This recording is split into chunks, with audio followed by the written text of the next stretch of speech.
A heavy dose of democracy, fairness, grit, and no apologies. It's current affairs from a working-class labor perspective. Facts are center, science is real, and everyone gets a seat at the table. The Rick Smith Show, weeknights at 9 on the Civic Media Radio Network. Hey there, Wisconsin. Tom Hartman here. Democracy is not a spectator sport, so join me each and every weekday right here on Civic Media for the Tom Hartman program from 11 a.m. to 2 p.m. Covering the news of the day and sharing ways for you to get off the sidelines and get active in your community, because change starts with you. Get involved and tune in to the Tom Hartman program Monday through Friday from 11 a.m. to 2 p.m. right here on your local Civic Media radio station.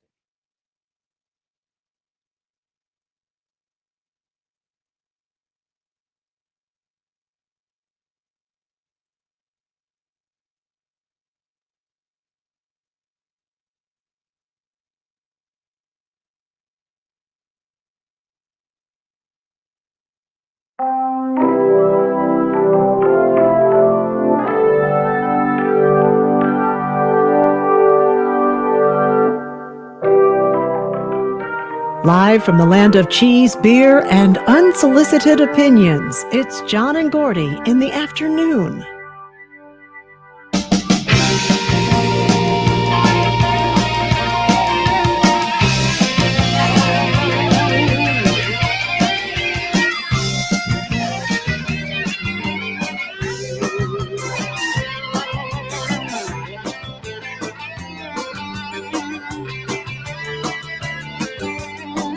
Afternoons with John and Gordy, and what a kind of overcast afternoon it is. You know, we'll try to brighten your day a little bit here with some really good news and happy talk. That's happy talk, John Peterson. That's it. That's all I've got. Yeah. Okay. And I'm Uncle Gordy Young, and we have Aaron Zommers, the air chair, producing this afternoon. Good afternoon, Mr. Zommers. Good afternoon, Mr. Young. Everybody doing Peterson. okay? What? And Mr. Peterson. Oh, Good afternoon to both of you. Thank you. Thank you. Thank you so Yes, much. yes. Yeah, it's kind of cloudy and gloomy at the Capitol and on State Street, where our studios here are broadcasting. We're at WMDX. And throughout the state, they got a little bit of light snow in Wausau right now, 20 degrees there. Some snow in La Crosse. They're at 25. Milwaukee's at 26. They're seeing sunshine, but it's cloudy in Madison and 25. Yeah. And we might see a little light snow at times later. Okay. Well, okay. Phone lines. I'll go along with you. And you're the former weatherman. You know your stuff. You know the V-shaped weather patterns coming in through the Canadian border. I try to keep track of the jet stream.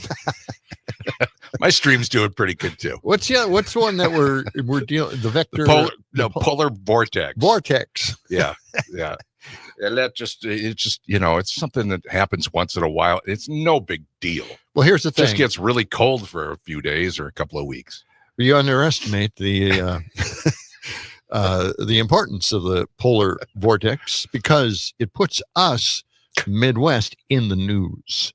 Every time there's a slight sprinkling of snow out on the East Coast, they get nationwide coverage. Well, I know. Now we're finally getting in on it because of the polar vortex. It just takes us suffering in negative 50 degrees. Yes. Yeah. Well, what do we expect? It's December. It's winter. It does seem like winter has come early. Don't say not that. Officially winter, but well, yes. I mean, yeah, you're going to say what? Well, we get snow in winter. What do you expect? No, we never get snow this early ever. Maybe it'll be a white Christmas this year for a change.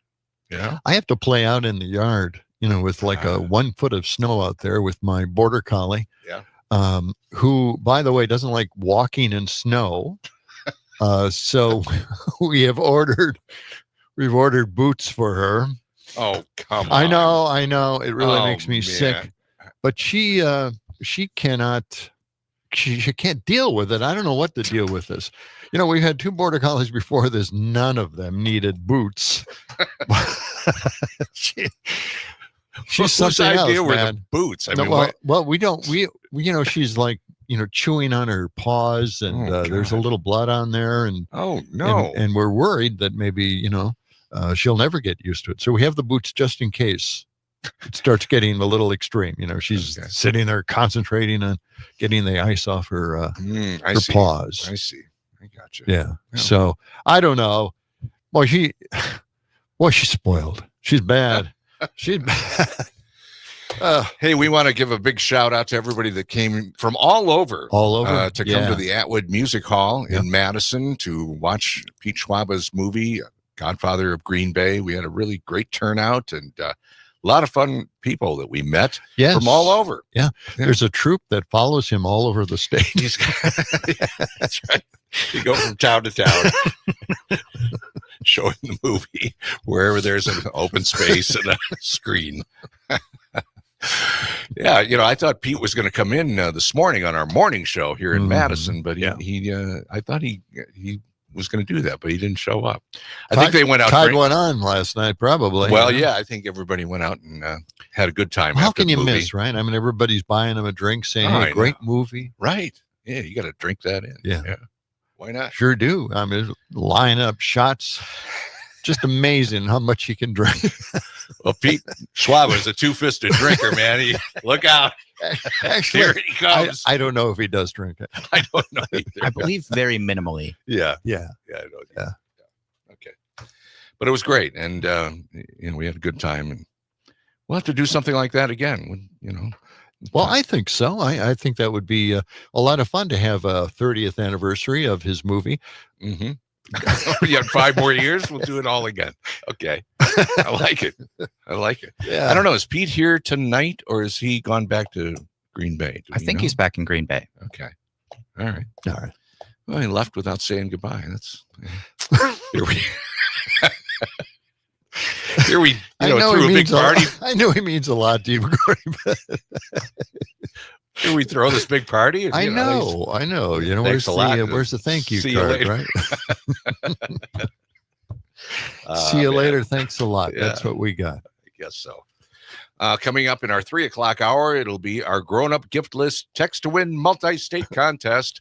This is where you have a chance to win $200 cash today. Oh yeah. Plus, every entry gets you into the grand prize drawings for a new snowblower or some cookware or an air conditioner. Yeah. And we'll reveal that keyword in the next hour. So we have Linda. Yeah. Texted us and said she loved it. It was a fun night. Oh, well, so thanks, it's not Linda. like you remember it. Well, I remember it as being fun. What do you mean? I'm just throwing that in. Okay. It was a fun night. That group of followers. I almost fell off the stage once, but that that happens. Kind of a klutz that way, but you didn't stick around for the question and answer period after the movie. No, you were long gone because you had to prepare. Well, I know for the what would have show. happened. They would have asked me to do the Pack Arena. That wasn't going to happen, right? All right, and Brett mentioned that. He said that group that follows Pete, are they doing the Macarena? Yeah. That would be dangerous. Mm-hmm. Well, that was part of the movie, and I was surprised that nobody actually dressed up in Green Bay Packer gear. I thought they might do that to come to the show. Yeah. Well, the movie is not really about the Packers. Well, you're right. They're just kind of that's a side it's featured story. a little bit. But. Yeah. Well, it's a thing, It is. Yeah. Phone lines are open 855-752-4842. That's 855-75 Civic. If you want to see it again, you can go to Prime. Oh yeah, just it's a also little. on Tubi. It's just and Tubi. Yes. Prime is just a little fee that goes to Pete and make you feel bad. For Tubi, it's free, but you got to watch ads. Yeah. Okay. Well, I think we're going to watch it tonight or tomorrow. Oh, you are? Yeah. We got to watch. Yeah, we're going to watch the whole thing all the way through. I really, if you were there and you saw the movie, the framing of each and every scene is just gorgeous. Mm-hmm. I mean, it's just so well put together. It's a beautiful film. Yeah, it is very funny. And Pete's friend in that thing is, I mean, these two guys, they really do bond, right? Yeah.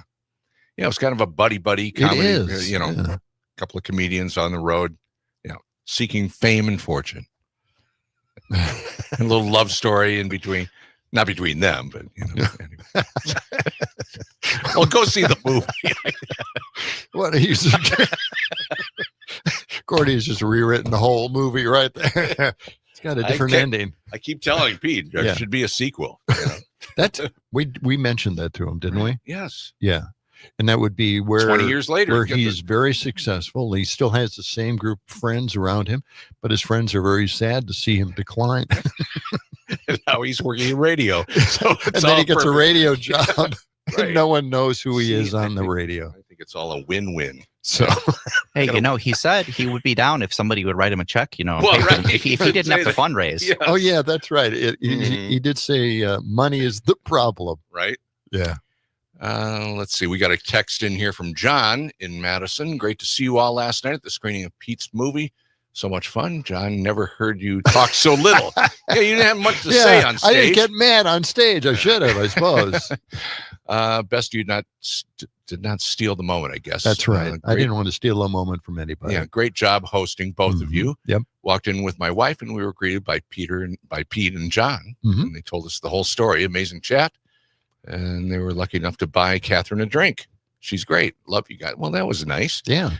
We met a lot of listeners last night, and it was great to chat with everybody, If you don't like the show, you can blame Catherine Lake. Right. Yeah, she's our executive producer. She dragged us out of retirement. Yes. That was, a couple of years ago now. It was. Yeah. Well, we had, what was it, our second year? Yeah. Complete year? Okay. Yeah, we just, and so did Pete Schwaba. I just had his second year anniversary. Yeah. I thought he actually started before we did. I thought so too. It was shortly after we started here. So we beat him. Yeah, I guess so. Yeah. A little bit later on, we're going to talk to Jim Santel. We wanted to check in with him on some breaking story, right? Well, yeah, the U.S. Supreme Court made a huge decision allowing Texas to gerrymander. Oh, yeah. It's okay now. Yeah, it is okay. Nothing like just pandering to Trump in every way, shape, or form. It's unbelievable. He's winning really. everything in that court. Yeah. How can they do this? Again, I know it was based on political gerrymandering. Yeah. That is okay with the Supreme Court. That's the decision they made when they got all these gerrymandering cases. They said, wait a minute, this isn't something we're supposed to deal with. The states can deal with that. Yeah. If it's political, so that's what it's all about. If it has to do with race, then we will jump in and try to do something about it. Now, they presented that case in Texas as an issue of race, breaking up black districts. Okay. But of course, they didn't see it that way. So much for the Voting Rights Act. That's gone, man. That is history after this decision. So I don't know. It's bothersome. So if Texas can go ahead and do this, do you think that's just going to open it up for the Democrats to go state by state wherever they can? It is. Between now and election time? We're talking to Jim Santel later on about this very case. Right. One of the things they did say was it was important to decide the case right away because of the impending elections. And the liberals on the court said there are no pending elections. It's not close to an election. No, and it really right isn't now. close. Yeah. So that reason doesn't stand. And they made it so. I mean, they let everybody know in their dissenting decision. So this court, this conservative court is making every rule up along the way. I thought it should be based on the fact that they can't redistrict within the 10-year period. It's redistricting after the census. You can't do it in the middle of 10 years. At least that's what I thought the decision would be based on. It. Who am I? I'm not an attorney. I can't do this stuff. That's why we have Jim Santel I think later I'm today. right, though. Yeah. Wait, isn't it in the Constitution? It is in the Constitution. So, doesn't it all start there anymore? That's why I thought it would be every 10 years. Yeah. All right. Exactly. All right, we're just getting started on this Friday afternoon. It's John Peterson and Gordy Young. We'll be back with more in just a moment. fine. Brett and a Brooks and an Edgar and a Reggie, Jackson and Shimura and a Holmgren and a Jackie Jones and a Leroy and a Newsom and a Dorsey. Hey, Macarena, hut, hut. Brett and a Brooks and an Edgar and a Reggie, Jackson and Shimura and a Holmgren and a Jackie Jones and a Leroy and a Newsom and a Dorsey. Hey, Macarena, hut, hut. 7 WMDX, a Mad City state of mind.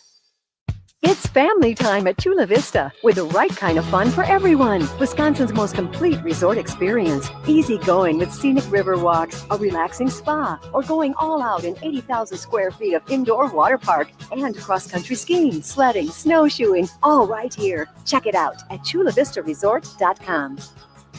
Spend the holidays with the Kaminsky family at Chula Vista. Check out our family specials at chulavistaresort.com.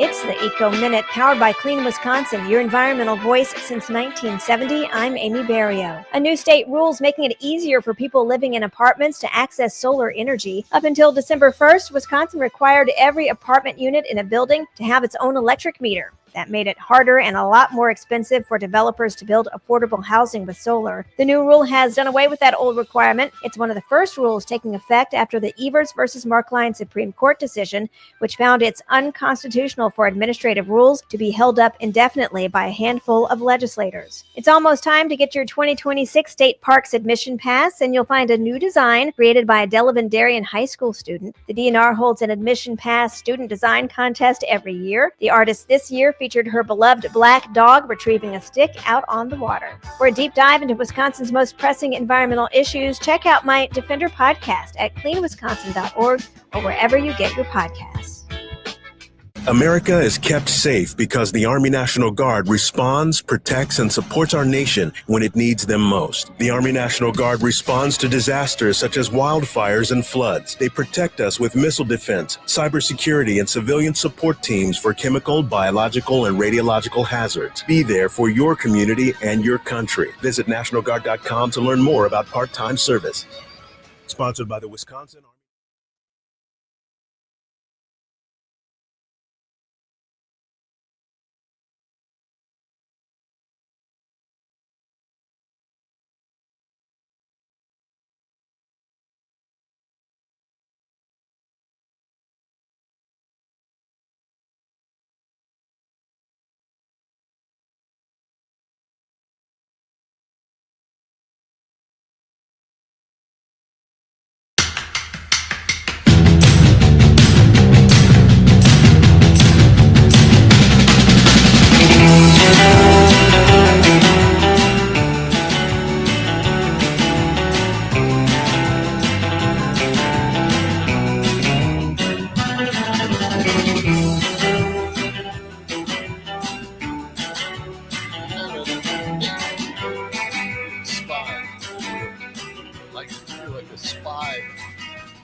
Ventures or somebody like the Ventures? Afternoon. What is it? I don't know. Who is that? Do we have the title on that track? I think that one is a royalty-free. Simulated Ventures. It's one from our library. I see. Okay. All right. I was ruminating the other day that there are so many movies and series about people who are discovering that they were a spy and they didn't know it and they lost their memory. And that's the premise about every movie that's out now. And I thought, well, maybe that has happened to me. Oh, really? You could be a sleeper agent. That's right. And maybe even you, Gordy, because we were both members of the Man from U.N.C.L.E. That's right. Those were the days. We were the kids from U.N.C.L.E. You got the briefcase. You open up the briefcase. You got a gun in there with a silencer that you can assemble and put that silencer on it. Right. Yes. And a badge, I think, or some sort of ID for Man from U.N.C.L.E. Yeah. So we could be sleeper agents. We don't know it, It made us forget. Which one did you want to be? Did you want to be Ilya Kuryakin or Napoleon Solo? I kind of liked Robert Vaughn. I kind of liked Robert Vaughn only because Ilya was so cool anyway. I can't compete. So, David McCallum. Yeah. But I can tell you, when I Spy, I wanted to be Robert Culp. Oh, there you go. More than anything. That was a great show. Yeah. Yeah, Robert Culp, he made a good career for himself in TV. He did. He got a lot of different jobs. A lot of shows. Greatest American Hero, right? Remember? Yeah. That. Yeah. And then he was on Columbo a couple of times. That was he was? really good. Oh, yeah. And he was in early Outer Limits episodes. Oh, yes. Yeah, he did well. And in Everybody Loves Raymond. See, he just went from one show to another. Yeah. It's a good career. Very lovable guy. No. Huggable, lovable. Yeah, we used to hang out with him at the Hollywood Bowl and, hoping LA. to meet one. Yeah. Come on over. Yeah. Oh, okay. We got we have a few texts here. Yeah, let's get caught up on those. You were talking about your dog and how you were having trouble with the paws. Yes. Well, she's having trouble. I don't know why. Doesn't want to go out in the snow. Last year this didn't happen. Now it's happening. I think she just went a little nuts chewing her paws, getting the snow off, and I think that kind of cut her up a little bit. But Kara out in Sun Prairie says Musher's Secret for winter paw care. She's a pet sitter, so she would know, I would assume. Okay. So it's Musher's Secret. Okay. All right. And okay. All right. Matt wants us to take his cat, I guess. Well, do you still have a problem with the mice under the sink? I do, but I'm catching them alive. Well, okay. So every day we take out 2 or 3. It's like there's an open door someplace in our house for mice. But what if you just borrowed a cat for a few days? Wouldn't it just the presence? But it would of have to go into the cabinet. Well, okay. So that wouldn't work. Anyway, all right. We got a phone call coming in here. Oh, we do. Okay. Hang on a second. There is a comment from our own representative in Congress, and that is, what do you? Sorry, I'm just checking. You're preoccupied with who's calling. It's Rick from Waukesha. You want to take that? Let's go to Rick first. Okay. Good afternoon, Rick. How's it going? Go ahead. Good. Yeah, going good. I got something.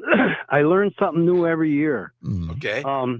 There's a PBS program. Just one thing. You learn one thing new every year. Well, I say that. Right. Yeah, I know. You're modest. I know, Rick. Okay. There's a packet of 5 discs PBS that are of the 1930s. Oh. Very good, all of them, and they specialize. And it's very telling about New York and New Jersey during the time of the president's father. Oh, okay, really? Sure. And they probably featured what he did with his rental properties, right? Well, they don't go so much in that. It's just all of the politics and feelings that were going on during the beginning of Adolf Hitler. Oh, okay. And in New York, and the groups that were united, and how they did it, and what they said, and then how the FBI got connected in it. All right. It's very interesting. Yeah. Well, that sounds good. Check that out. I have time to watch some TV now. Yeah. Not doing the morning show all the time. Have you been seeing any of the PBS series, The American Revolution? I saw a few episodes. I really want to. Oh, it's really good. Yeah, it's a Rick Burns production. Ken Burns, yeah. Ken Burns, yeah. Okay. 855-752-4842. Rick is Rick. I was watching. Well, no, I won't get into that. I was watching an old movie. Yeah. Last night. On Texas or Casablanca. Oh yeah. I just love that movie. Yeah. Turner Classic Movies. Yeah. No, we have a DVD. Oh really? That. Yeah, not a Blu-ray, a DVD. All right. So we had to figure out how to play that. That takes some time. Did you have a DVD player anymore? The Blu-ray player is really finicky about playing DVDs for whatever reason. It should work. It should work. I know. I have an LG. But they really don't make a lot of Blu-ray players. That's a crazy thing. They really stopped making media playable stuff out there. I don't know why. Yeah. There are a few things. The Sony and the LG are the two going Blu-ray players that you should get. Okay. Check into that. I'm sure you will. You are Mr. Consumer Electronics. I'll give you movies on a flash drive. All right, we're coming. You can handle that. Okay, thank you. Coming right back with John and Gordy on this Friday afternoon.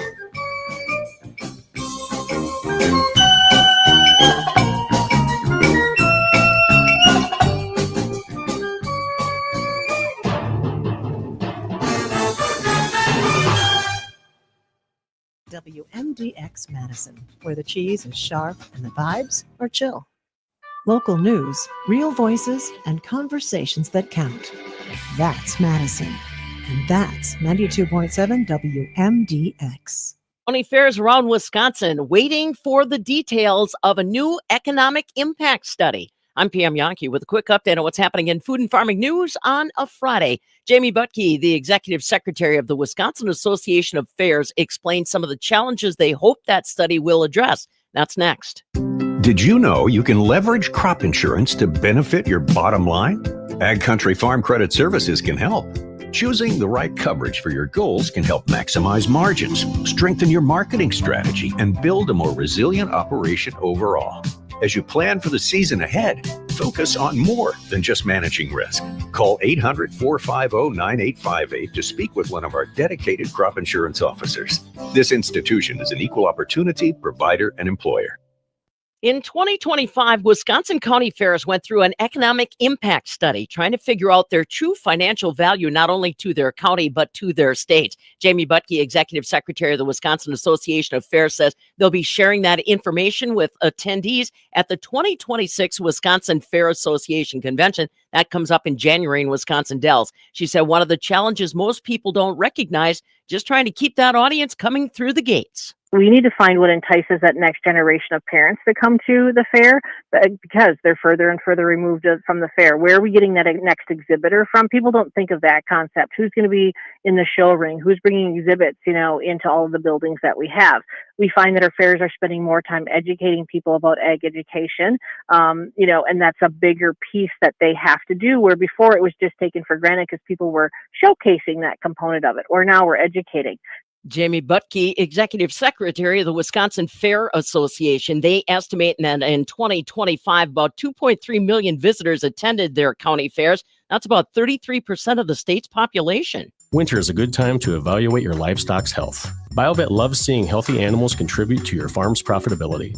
Freeing up your time for the holidays is at the top of our list. When you choose BioVet microbial and nutritional products to keep your livestock out of the sick pen and healthy, you'll enjoy more time with your family this holiday season. Many thanks and warm wishes from our BioVet family to yours. Help your livestock stay healthy and call 1-800-BioVet1 or visit bio-vet.com. And today is the beginning of the 106th Wisconsin Farm Bureau Federation's annual convention at the Kalahari Resort in Wisconsin Dells. It'll kick off this afternoon with their annual Young Farmer and Agriculturalist Conference. They'll also be holding the 91st annual meeting of the Rural Mutual Insurance Company. And the entire Midwest Farm Report team is going to be there. You might want to follow us on social media to see some of the action. Of course, that's Midwest Farm Report or Fabulous Farm Babe on your social media channels. That's a look at food news on a Friday. I'm Pam Yankee. Your neighbors are talking. Leaders are deciding. Madison's story unfolds daily on 92.7 WMDX. I'm meteorologist Rodney Price. A mostly cloudy afternoon as snow begins to develop. Highs in the upper 20s, a southwest breeze. Tonight, snow could mix with a little bit of light freezing rain before coming to an end. Clouds in upper teens. Sunshine returning Saturday. More snow Saturday night. Right now, it's 25. Pete Schwaba. If you've seen The Godfather of Green Bay, you'll know just how damn funny this guy is. Mr. Tom Lennon. It gets Prince up in Marinette, guys, so that's kind of great. Prince stayed in Minneapolis his whole career because he was like, look, it keeps some of the kooks away if you just go where it's cold. Do you see a lot of similarities between me and Prince? I do, as a matter of fact. The germaphobe stuff, the high heels, never stop talking about Jehovah's Witnesses. You and Prince are peas in a pod. Nightlight with Pete Schwaba, weeknights from 5 to 8 p.m. on the Civic Media Radio Network. The possibility of lung cancer can be pretty scary, especially if you're one of approximately 8 million current or former smokers at high risk. That's why SaveByTheScan.org wants you to know that now there's a breakthrough low-dose CT scan that can detect lung cancer early, and it only takes 60 seconds. You stopped smoking. Now start screening. For an easy quiz to see if you're eligible, visit SaveByTheScan.org. It could save your life. Save by the Scan.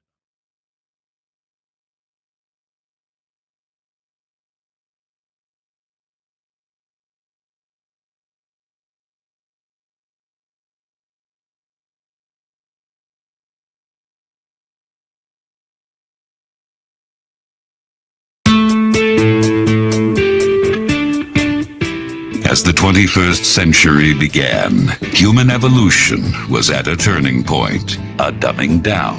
God, I'm so stupid. Stupid, foolish, gullible, doltish, dumbbell, lame brain.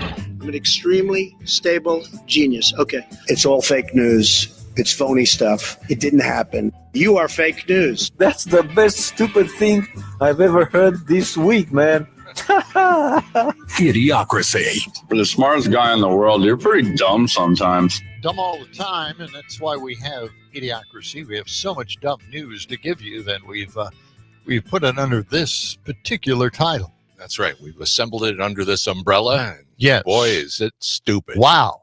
Yep. It's just dumbness. Yeah. All the time. One story after another. It is just. If you thought you heard dumb news before, my friend. Man, this is it. Yeah. You know? Okay. Where do we begin? Where do we begin? So many stories. Let's talk about the morons. I mentioned this morning, but let's talk about it. Andy Ogles is a Republican out of Tennessee, and boy, Tennessee has a problem with politicians, man. Tennessee. I know. You know, you really I have have distant relatives there, and I'm glad they're distant. You really have to kind of subscribe to the Tennessee Holler. They have all these stories. Yep. It's great stuff. They do things different, Tennessee. Yeah. Andy Eccles wrote on social media, America was founded by settlers and missionaries, not immigrants. Oh, God. My head explodes just thinking about this. Coming to America was always about duty, not entitlement.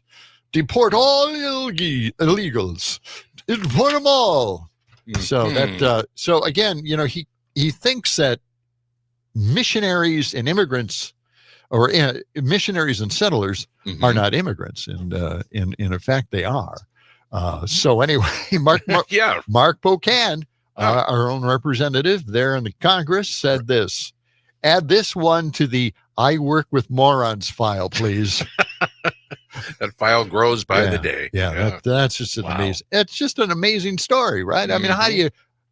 I don't know. How do you top that? How do they? Yeah, Tennessee. There's something in the water down there, and it isn't. It isn't fluoride. Not good. All right.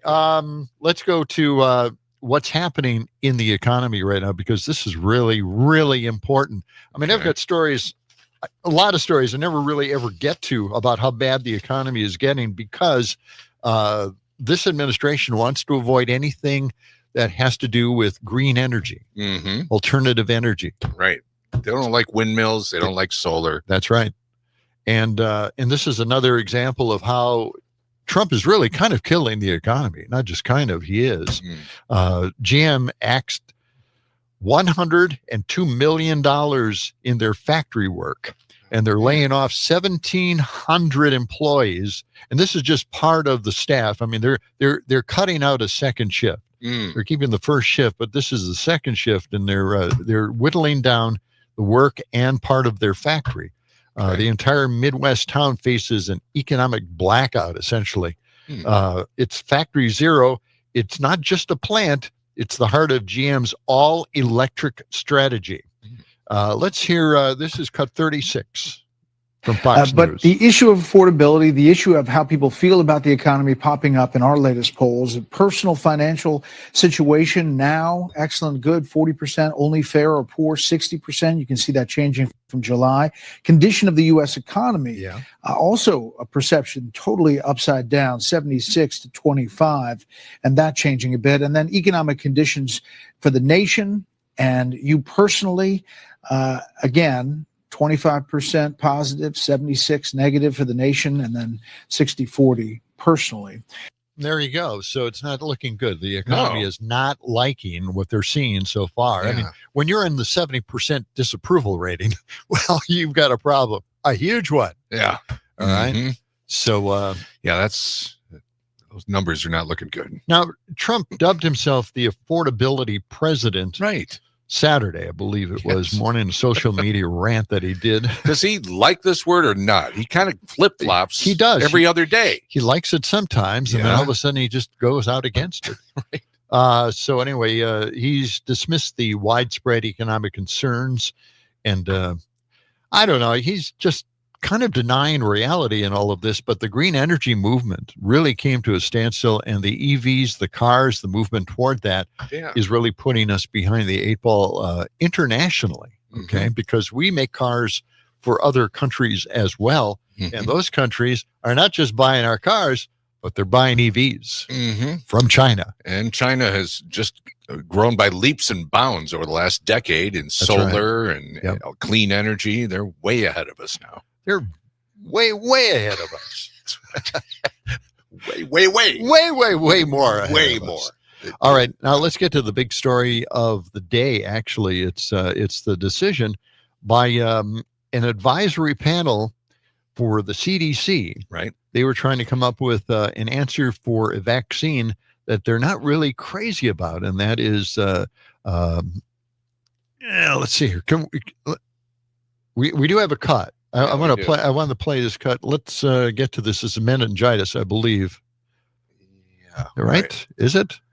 I'm not sure. I thought it was hepatitis. Hepatitis. Oh, that's right. It was hepatitis. It's hepatitis, B. right? Hepatitis B. Now, we covered the story a while back, and what happens is that they give the baby a vaccine like 48 hours after birth, and what they're trying to do is prevent any transmission of hepatitis in case the mother has it, and they just give it automatically, and it protects the child later on in life too, because they get around it, get into little predicaments, crawling around and putting stuff in their mouth. So we try to keep that from happening. But life changed the whole scheme on that. This has been in force for 30 years, so they've changed it. Let's listen to this from public radio.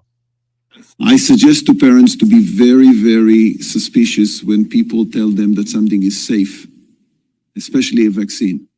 So the committee voted to only urge that babies born to women who test positive for the virus get vaccinated at birth. Those who test negative or whose status is unknown would be counseled to talk to their doctors about waiting until their kids are at least 2 months old. The new recommendations would also urge parents to talk to their doctors about testing their kids first before necessarily getting the second and third doses that are usually given for full protection. I should note that most public health experts think these changes would be terrible. Well, yes. In fact, they've been speaking out about this in the run-up to this meeting. Why are these experts so convinced that these changes would be terrible?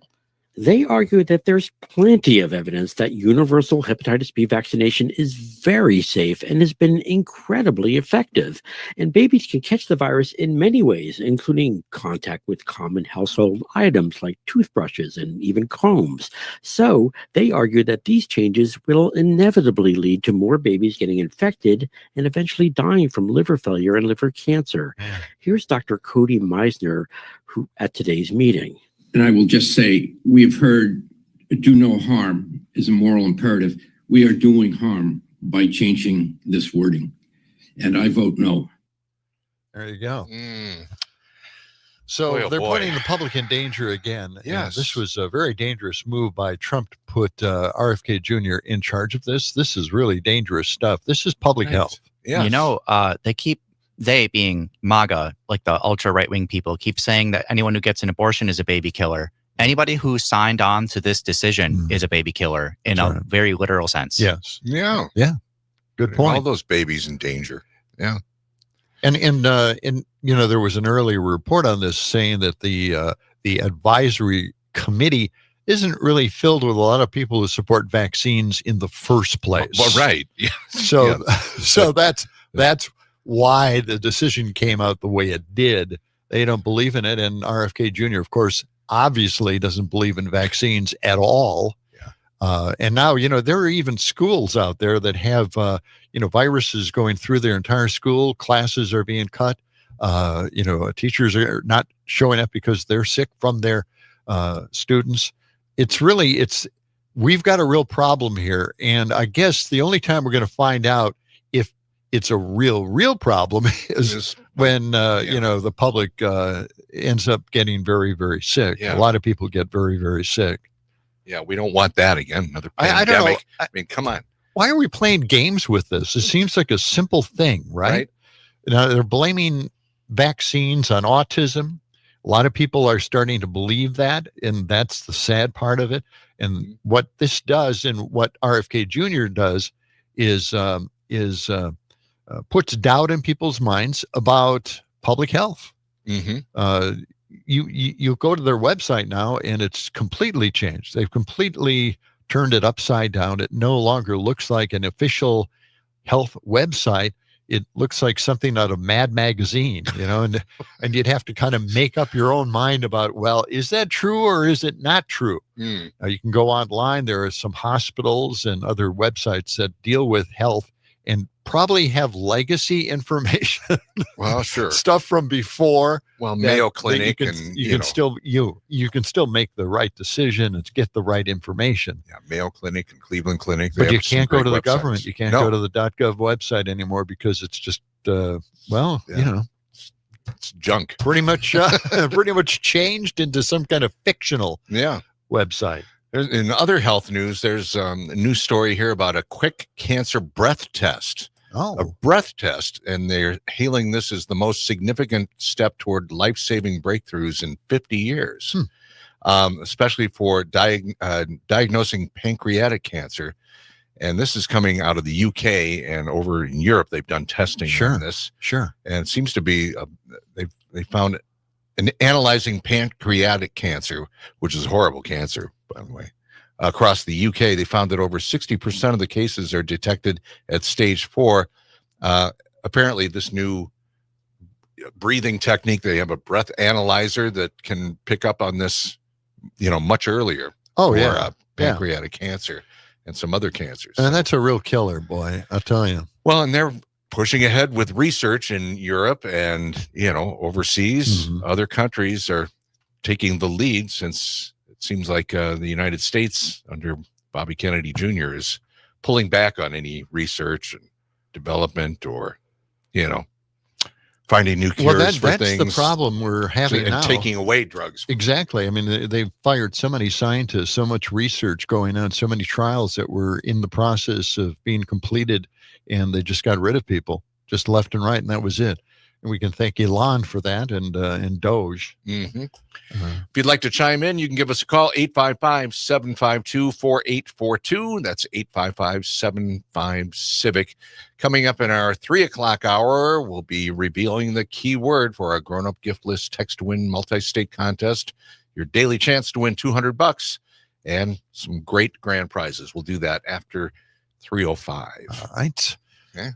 Dana was texting us about lupus. Is it lupus? Yeah.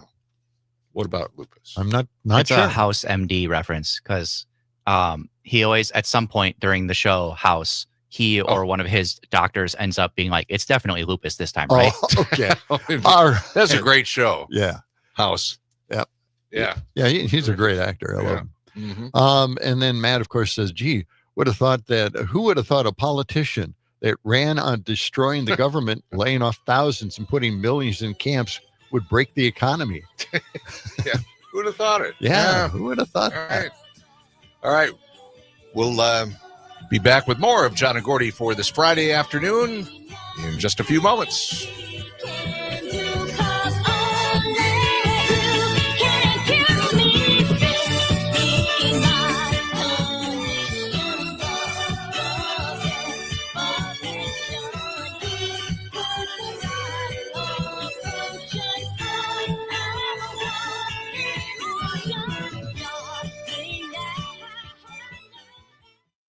Real news, great conversation right to your inbox. Subscribe to the WMDX newsletter and never miss the stories right here in Madison. WMDXradio.com. Hey, honey, how was your day? Yours?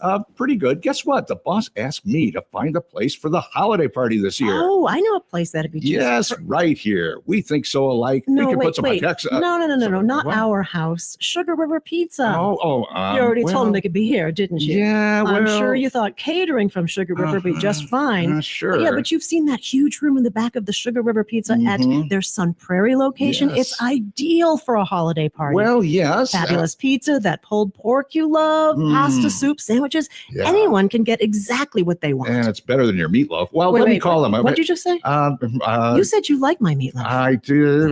No, Sugar River Pizza in Sun Prairie. That is a great idea. You're brilliant. Thanks, hon.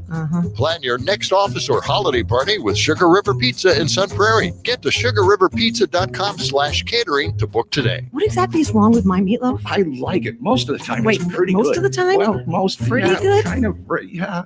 Transform your bathroom with the beautiful quality of Bath Planet. Bath Planet has earned the Good Housekeeping seal, a symbol of quality and consumer confidence for over 100 years. And right now, for a limited time, you could upgrade your bathroom for 50% off installation or choose 18 months with no interest and no payments. But you need to call now. This special offer is only available by calling 800-329-4115. That's 800-329-4115. Call 800-329-4115 right now before the offer ends.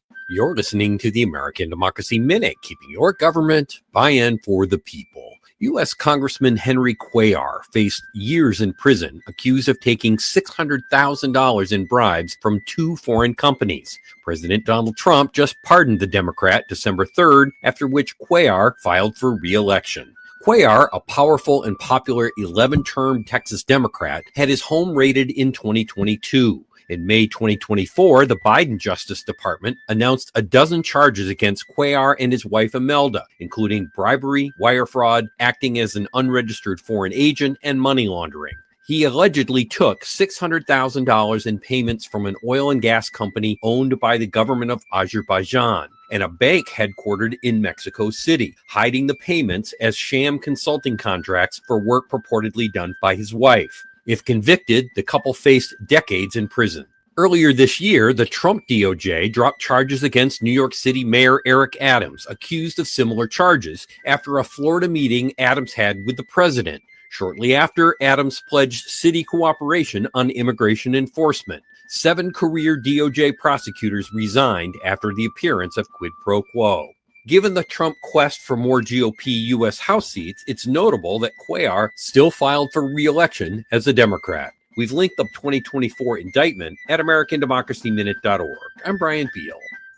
You're listening to 92.7 WMDX, Madison's home for Nightlight with Pete Schwaba, Monday to Friday, 6 to 8. Can you believe it? There's nothing wrong with me. Well, I wouldn't go that far. What? Oh my God, what?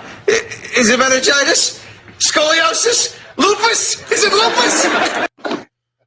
Thank you, Dana and Lacrosse, for correcting me. It was not just a House reference, but also Seinfeld. There you go. Yeah. All right. Glad we got that clear. I was worried about it. Well, it's a bad decision. It's all around a bad decision. And we've got a few texts on that. Mm-hmm. Let me see. Brett mentions that when they gutted the USAID, they literally killed thousands of kids. That is absolutely true. And so much for universal health care not leading to research and development. They really have done away with research and development without even having universal health care. Right. Yeah. Okay. Now, let's see here. Phone lines are open, 855-752-4842. Did you hear that Trump is replacing that architect for the ballroom? No. Yes. Yeah. They're having all kinds of disputes, so he just replaced the guy about design. Can you imagine? Well, no, I can't imagine. Well, they started out $200 million, and now it's up odd. to $300 million, or maybe $350 million. And the president wants it big, big, big, and the architect is saying, no, it's not going to look good. No. So he replaced him. Wow. Yeah. See, that's how fast it goes. And I mean, now it really is going to be a horribly looking ballroom. Now Lots we of know gold. it. Yeah. Lots of gold. Oh boy. All right. Now, hey, we got Years. another comment about the hepatitis B vaccine that is now becoming more optional if, of course, you have hepatitis, the mother has hepatitis. But in this case, let's listen to the critique of this from another individual. Listen. But if, they decide not to allow this shot at 2 months, they're taking the choice away from parents. Parents should be able to decide to protect their own newborns from lifelong liver disease. So I would be concerned if they take that choice away. So if parents are concerned and want to opt into the vaccine, can they do that? It'll depend on the vote. If they say shared decision making, then parents would still be able to do it. If they say only if you are positive for hepatitis, then that choice is taken away. And parents should have that right to protect their kids. We already know, that thousands and thousands of liver diseases were averted when the hepatitis vaccine began being given at birth to everybody, because there's household exposures, nail clippings, like all sorts of things that can expose a newborn, even if the mom doesn't have hepatitis. So this is about protecting babies and giving parents the choice to do that. Yep, there you go. So we're living in a whole different kind of society here. Right. We're going backward in healthcare. Yes. Now, like I said, Democrats should at least put on their platform universal health care. Yeah. Universal health insurance. We have to do that. But look what's happening. If we don't do that, if we don't start the conversation of making healthcare better for everyone, we're just going to keep slipping backward like we are right now in public health with RFK Jr. in charge of all of this and the CDC. This is outrageous. I can't even imagine. Just from that last comment, I mean, the parents don't even have an option on this. Right. That's ridiculous. Yeah. Yeah, Democrats need to come up with a future plan for healthcare and put that in the plan. And, we've got to have a conversation going on this thing. Look for some hope, some light at the end of the tunnel, all of that. But it doesn't seem like that conversation has gotten very far yet. Yeah, it really hasn't. Question, how do you keep a certain troublemaker from causing any more trouble? Put him in the Oval Office and say his Big Mac and Coke are in the corner. Okay, that's from Tyler, Yes. Wisconsin Rapids. Okay. And okay. Yeah. Maybe Trump should contract out Art Vandelay. That's from Al in Madison. All right. A little bit later on, we're going to talk to Jim Santel. A few minutes ago, they announced that officially the Supreme Court is going to take up that birthright citizenship case. And they just announced that is coming. So we'll talk to Jim Santel in our 4 o'clock hour. And of course, right around the corner, we've got the Text to Win contest coming up. In the contest hour, the keyword, we'll let you know about that after around 3:05. Some of the kind of good news out there is a Colorado judge ruled that immigration agents must stop their warrantless arrests. So now, You gotta have a warrant. It's about time to have some kind of warrant. Now, the warrants normally have to go through a court, right? Be signed by a judge. They were allowing warrants being signed by immigration officials. But even that, again, I mean, that was early on during the ICE raids, and they never showed anybody anything. And they got away with it. No one held their feet to the fire. Again, this is Congress's duty. This is their job. Hearing Mike Johnson say that they have done more than any other Congress, my God, please leave us alone. Give us a break. All they did was essentially take Project 2025 and just put it in the big bad bill and signed off on it. That's it. And all the mistakes they made, all the bad decisions they put into that bill, it's just outrageous what they've done. There was one thing in the bill where disabled individuals would be required to work for their food stamps, right? For SNAP. Yes. Yeah. It's outrageous. Yeah. And then they realized, well, that's not a good idea. Yeah, they thought it was a good idea because if you're disabled and you really don't have a lot of mobility, you can at least sit behind a computer and do work that way. I mean, that's how they think. Yeah. And even the guy who was basically portrayed as the Grim Reaper in an AI video, and that is Russell Vogt. He said no. No, we're not going to do that. Right. You know? But again, remember, Congress approved that. The Senate approved that. So just because the big wigs said no, we won't do anything about that, doesn't mean that the Congress gets off scot-free. Exactly. They approved it. Hey, news is next, then we'll update the weather and sports update as well. Coming back, 3 o'clock hour, John and Gordy in the afternoon, in just a few minutes.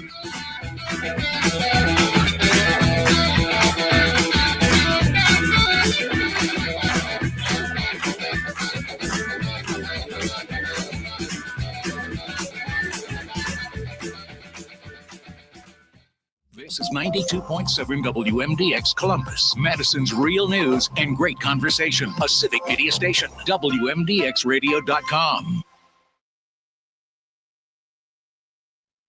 ABC News, I'm Michelle Franzen. Brian Cole Jr., the Virginia suspect charged in the 2021 DNC and RNC pipe bomb incidents in Washington, D.C., was in court today. Sources tell ABC News Cole admitted to investigators during an interview that he planted the bombs and indicates Cole believed that there was fraud in the 2020 election, but no motive has been determined yet. ABC's Catherine Falders has more on the court hearing. What we don't know from court is that he did not enter a plea.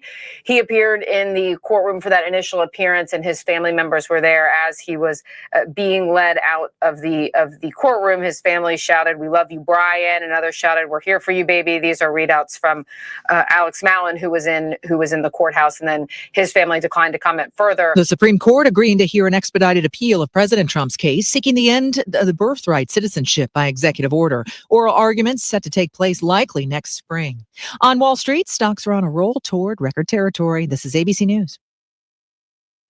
Construction barrels bloom every spring. So do opinions. WMDX, guiding Madison through life's most predictable surprises. For 92.7 WMDX News, I'm Savannah Tomei Olson. There's a new head of business efforts in the Badger State. Governor Tony Evers has named John W. Miller the new head of Wisconsin's Economic Development Agency. Miller is a former UW Regent and major Democratic donor. He's replacing Missy Hughes, who left to run for governor. Senate Republicans previously blocked Miller's UW appointment after he opposed a deal limiting diversity jobs. Evers says Miller's business experience makes him a strong leader to grow Wisconsin's economy. And earlier this week, we reported on that milk sold at Woodman's that may have been contaminated. Now there's a massive recall on shredded cheese that may have metal fragments inside. The FDA is recalling 1.5 million bags of part skim, low moisture mozzarella cheese. The manufacturer, Great Lakes Cheese Company in Ohio, had first said there could be pieces of metal in the packages. And now the FDA has elevated this to a Class 2 recall, which is where the product can, quote, cause temporary or medically reversible adverse health consequences, end quote. This cheese was sold in 31 states, including Wisconsin, at stores like Target, Walmart, and Aldi. Here's the thing, they make it under a bunch of different names. So if you're checking the fridge, again, it's low moisture mozzarella or Italian blend cheese, and it could have the name brand Great Value, Lucerne, Good and Gather. There's a really long list of these brand names. You want to check the FDA's website. If you have any of the recalled cheese, bring it back to the store for a refund. And the Merrimack Ferry is now closed for the season. Wisconsin's only free ferry goes from Sauk to Columbia County over the Wisconsin River. It usually opens back up in April. And earlier this week, we told you most of the local ski hills opened last weekend when we had the huge snowstorm. Add one more to the list. Devil's Head in Merrimack has its grand opening for the season tomorrow. I'm Savannah Tomei Olson. You're listening to 92.7 WMDX News.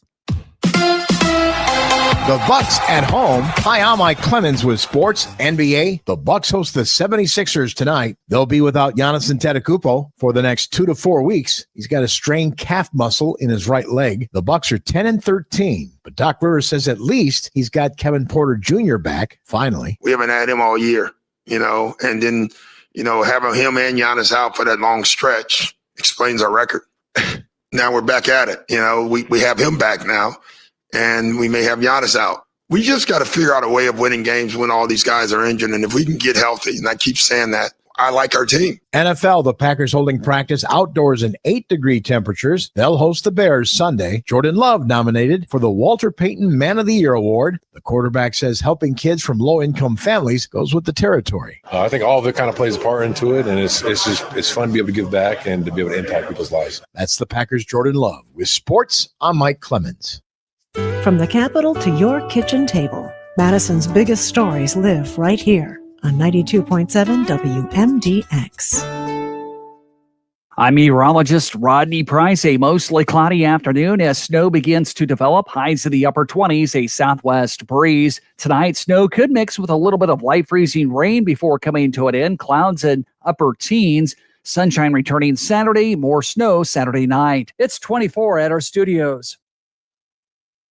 This is Robert Pilot, host of Native Roots Radio. On our show, we talk about Native issues like treaties, protecting Mother Earth, and holding our elected officials accountable. You'll also hear from Turtle Island voices like Arvina Martin, State Representative Heather Keeler, Ruth Anna Buffalo, Dr. Anthony Stately, State Senator Mary Kunish, Robert Lilligren, and Bob Blake. Native issues are human issues, and human issues are Native issues. Native Roots Radio, weeknights at 8 on your local Civic Media radio station. Listen to the Civic Media exclusive podcast, Busted Pencils. We'll start with you, Johnny. What's your policy on students having their headphones in during a class? I'm going to say that I think Johnny feels very stoically about that right now. He has to think very, very, deeply. I mean, it's always going. It's always a constant battle, whether I can get out what I'm actually thinking or if the thinking's in conflict with what I'm saying. It's a hot mess in there. Subscribe to Busted Pencils wherever you listen to podcasts.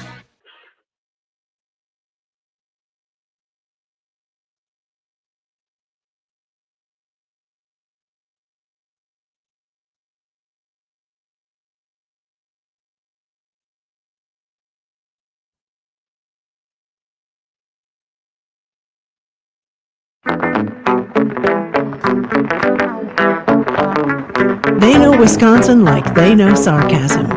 Deeply, and maybe too well.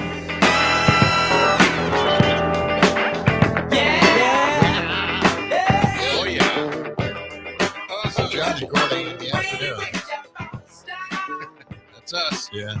John Peterson, Gordy Young, along with producer Aaron Sommers, broadcasting from our WMDX studios in downtown Madison, Wisconsin, where it's cloudy and temperatures in the 20s. What? I want to get to this this text here from Erica, okay? All I think right. this is important to get Okay, out there. well, we've got She some said, my context. husband found out in his 30s he had hepatitis B. He inherited from his mother in Karachi due to limited availability of vaccines. Yeah. This news is devastating. Sure. What heartache that will unfold because of this. I agree. I just, this is just putting a lot of people in danger down the line. I know it.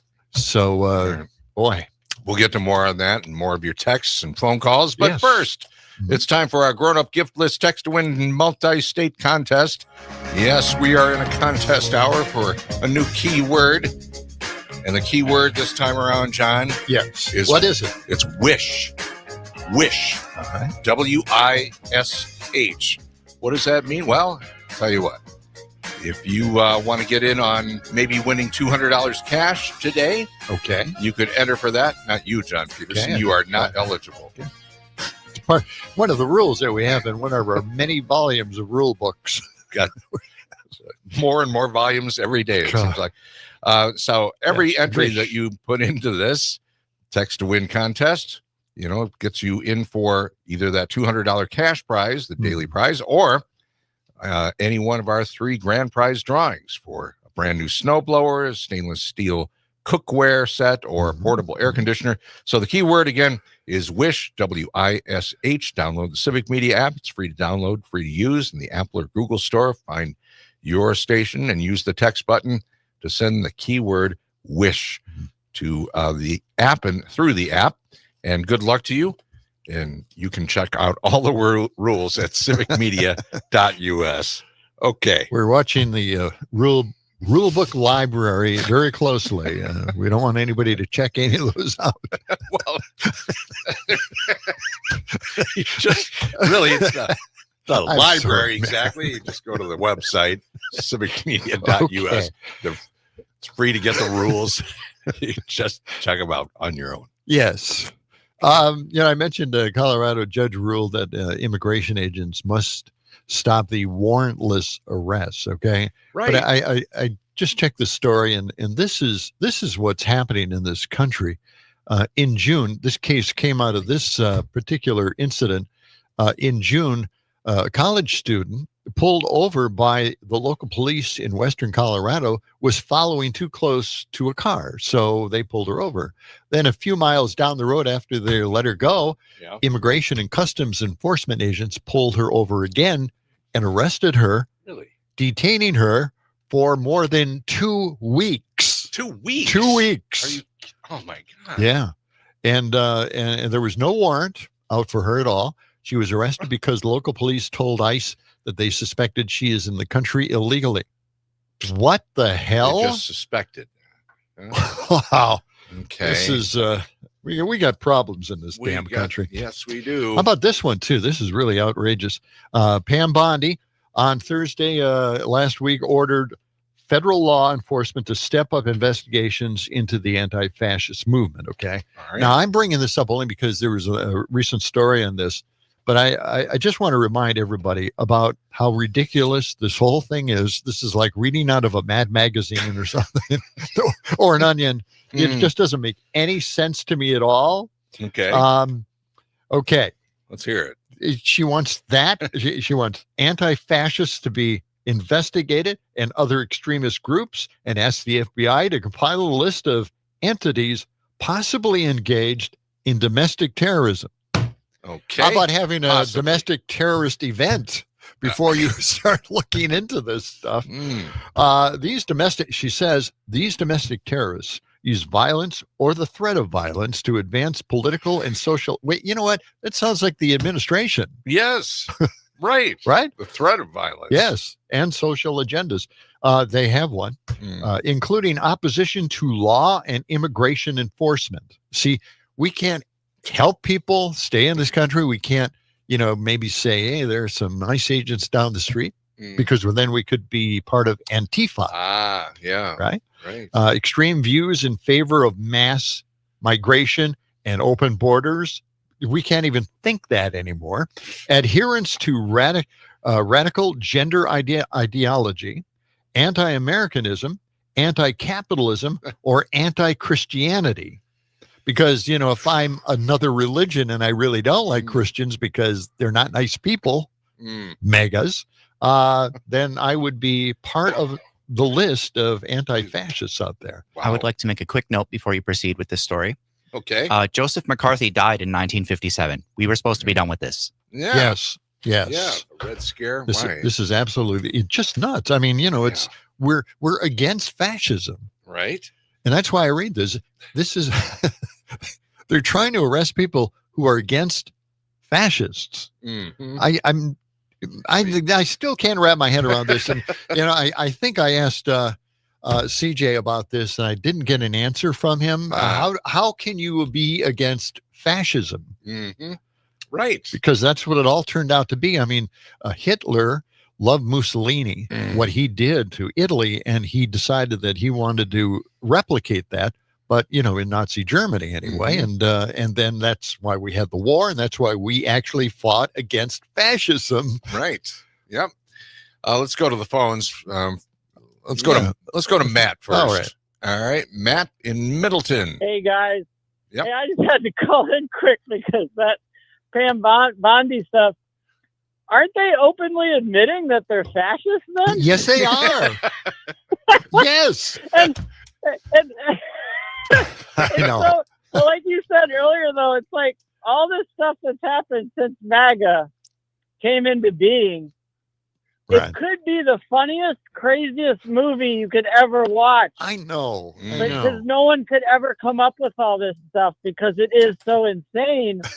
But it also shows just how far down and how insecure and terrified and angry Paranoid. and messed up American society has become. Yes, absolutely. And I mentioned that yesterday about a malignant narcissism. Part of that is being very, very paranoid. And Trump is, a perfect example of that paranoia. So. Matt, All right, thanks for Matt. that I know call. that's why I constantly read these anti-fascist stories because it's just so weird. All right. Well, guess who's on the phone here? Well, okay. I asked the question. You did. CJ, why aren't you against this possible movement against anti-fascism? CJ? Hello, gentlemen. Hey. Thanks for taking my call. Yes. All right. So what do you think know, about that? Why are you against You anti-fascism? know, I find it funny because I've said it before. Mm-hmm. The Democrat Party, your party, the former administration only cared about police officers getting injured after January 6th. The funny thing was there was 750 other riots prior to that, and Antifa was part of those 750. There's paid protesters, and they're going to follow the money, and they're going to see what Antifa is all about, and they should. But again, Antifa is anti-fascism. Again, it's fighting against it. They spring up. They spring up with violence. No, and actually, Antifa is not about violence. They're against violence. It's peaceful protests. And and by the way, Antifa at the time during the Black Lives protests, those individuals who broke into buildings and broke glass and started fires, they weren't part of Antifa. They were other people. Yeah, you know, right? You know. That's like the CNN reporter standing in front of a burning building and said, these are mostly peaceful riots. Yes. Yeah. Yes. Well, here's the thing, you guys don't report the stuff that they are doing. They captured the January 5th bomber, pipe bomb. Yes. What about it? it? They had all the evidence under the Biden Department of Justice, and the smoking hot, smart Pam Bondi announced it yesterday. They captured him, guys. Did you capture him? He said smoking hot. She was smoking hot. That was the Democrat Party and Republican. Okay. Well, okay. All right. Well, CJ. you didn't answer. Can you guys talk about that, or is that something that? But we're trying to talk to you. We're trying the truth. We're just trying to talk to you about anti-fascism and why you would be against anybody who's fighting a fascist movement. Why? I know you want to put me in a box, but I want to talk about what's actually happening in the country and has happened. No, it's John and Gordy think here. About where the Black Lives money go? Any Black Lives Matter money go? And that's what I'd like you guys to discuss. Give some credence to that. There's got to be some focus. Of dollars. I'm just trying to We're focus. hopscotching all over the place, CJ. But thanks. See, I did not get an answer. Yeah. And I get the same kind of answer from my mega friend in Milwaukee as well. I just don't get these answers. I want to know why they think the way they think. Mm-hmm. Okay. Well, I know Kurt is probably, Well, we have Charles on the line. Curled from up in a fetal position in the corner of the room. Sorry about that, Kurt. But we have Charles right here. Yes. From Milwaukee. Good afternoon, Charles. You go ahead. Hey guys, you guys waste your time. He's never going to answer a question. Right. He's if you look at deflection in a dictionary, it's going to have his picture on it. And he has the nerve to talk about money. Yeah. Donald Trump is stealing the money out the back door while the front of the house is on fire. Yes, exactly. And then should we give the FBI a cookie because they did their job? It doesn't matter if they didn't get this guy when Biden was president. Right. They got him. Yes. I mean, wasn't Bin Laden out there when George H.W. Bush was president, and then Obama got him under his watch? I'll never forgive George Bush. I'll never forget. Right. I'll never forgive him for that. Got him. Yeah, he could have. Yeah, right. CJ comes up with the craziest thing. This morning when he called in and he was talking about the number of American lives that's been saved by this administration. There was a fentanyl drug bust in Manitowoc yesterday or the day before. And you know what I saw in the picture? a table full of fentanyl pills with the dog there, letting us see the evidence of what they found at this drug buzz. Donald Trump wants to start a war with Venezuela because he wants to be able to go in there and steal the oil. Yeah. And that's what it's all about. It's all about the oil. We're about to start another war with American lives for oil. That's right. Again. That's right. Yeah, it's crazy. Yeah. It is outrageous. Charles, thank you for that call. Appreciate it, Charles. Thanks for summing that up for me. Yep. We'll take more of your calls at 855-752-4842. Back with more of John and Gordy for this afternoon after this.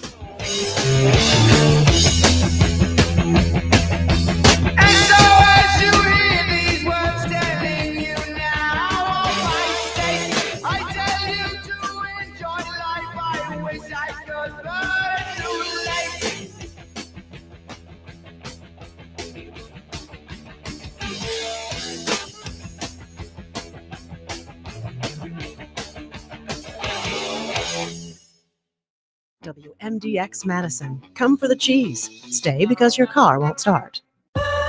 I love a day on the water with friends, but my moderate to severe plaque psoriasis sometimes holds me back. Now I'm all in with clearer skin thanks to Skyrizi. Risankizumab Riza, a prescription-only 150 milligram injection for adults who are candidates for systemic or phototherapy. Teaching music is my passion, but my active psoriatic arthritis can limit me at times. Now I'm treating my joint symptoms with Skyrizi. With Skyrizi, most people with plaque psoriasis saw 90% clearer skin at 4 months. Or if you are an adult with active psoriatic arthritis, Skyrizi helps you move with less joint pain, stiffness, swelling, and fatigue. Don't use if allergic to Skyrizi. Serious allergic reactions, increased infections, or lower ability to fight them may occur. Before treatment, get checked for infections and tuberculosis. Tell your doctor about any flu-like symptoms or vaccines. There's nothing like clearer skin. There's nothing like better movement, and that means everything. Ask your doctor about Skyrizi. Visit Skyrizi.com or call 1-866-SKY-RIZI to learn more. Get ready, Madison. El Sazon Jarocho is now open on Plaza Drive. 5-star authentic Mexican cuisine. Fresh, homemade, and the best prices in town. See why one review said, best tacos I've ever had in my life. El Sazon Jarocho. You won't leave hungry, just happy. What is a commercial? It's a message delivered to the people, in this instance through your radio speakers into your ears. Why, it's like a movie for your brain. This radio commercial is directed to the business community. If you want to reach more customers, you should be using WMDX Radio. It's that simple. Just email sales@WMDXradio.com and let our crack sales team show you how to make your business grow with the #1 medium known to humankind, the radio commercial on WMDX. Long may you wave. For 75 years, the Muscular Dystrophy Association's voices have thundered through the halls of Congress. For 75 years, we've willed the impossible into existence. For 75 years, the MDA community has pushed the science, Shifted the narrative, and established the field of neuromuscular medicine. And until that day, when this is all a thing of the past, You couldn't stop us if you tried. Join us and celebrate 75 years of breakthroughs at MDA75.org. Don't miss the stories that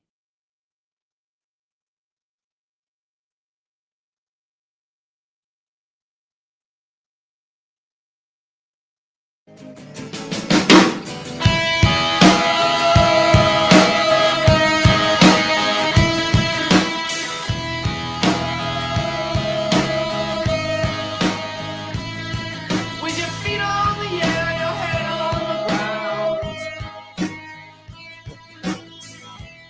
Try this trick and spin it. Yeah. Can't have a collapse if there's nothing in it. And you'll ask yourself, where is my mind? Where is my Afternoons with John and Gordy. 23 minutes past the hour. 855-752-4842. We have Erica on the line from Madison. Yeah, let's talk to Erica. Good afternoon. Go ahead. Hi, guys. Thanks for taking my call. I just wanted to call in, bouncing off of the conversation being had today about a potential war on Venezuela. For anybody who is listening And for your information, if you agree with the 70% of the people in this country who oppose military action against Venezuela, there is a protest happening tomorrow in Madison at 816 State Street for anybody who wants to protest for peace. And there are lots of calls to action happening in cities across the nation for this very issue. And you can look up if there's something near you at answercoalition.org. So if you, like any of the callers who have been talking about this, feel that way, or if you guys know anybody who wants to do something tomorrow in Madison, you have an opportunity to make your voice heard. This is for protesting against the war in Venezuela. Answercoalition.org, right? Right. Yes, Okay. absolutely. Well, that's great to know. Thanks for taking my call. All Erica? right. Thanks, Erica. Okay. For being proactive. She's still democracy. Erica, are you still? Okay. I was going to ask her a little bit more if there were other protests going on, or if this is just a solo thing here in Madison. You could check it out There at are other ones. answercoalition.org. Say that again, Aaron? There are other ones. I just pulled up the website, answercoalition.org. Okay. And it looks like it has details about where you can protest. Okay. Very good. Okay. That's answercoalition.org. Okay. All right. Well, works for me. big well, big silence here on the show. Time for a pause. Kurt, who freaked out that CJ was on the air again. Right. Easy, Kurt. Wrote this. It's okay. This experiment you are running is not a healthy one for you or the rest of us. If you turn him around, you'll probably see a pull string. Now, this is in reference to my pull string doll collection that I have out there. Yes. Just pull the string and the same answers come out every time. Yes, indeed. Well, we forgot to ask him the one question you were talking about with CJ is, really have you gone 100% Trump all the way? There's nothing that he's done wrong since he took over. Yeah. They should have asked that too. Yeah. Well, we'll get around to that next time he calls.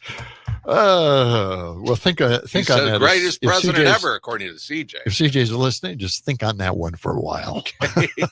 All right, let's go to the phones. Joe, welcome to the program again. Good afternoon.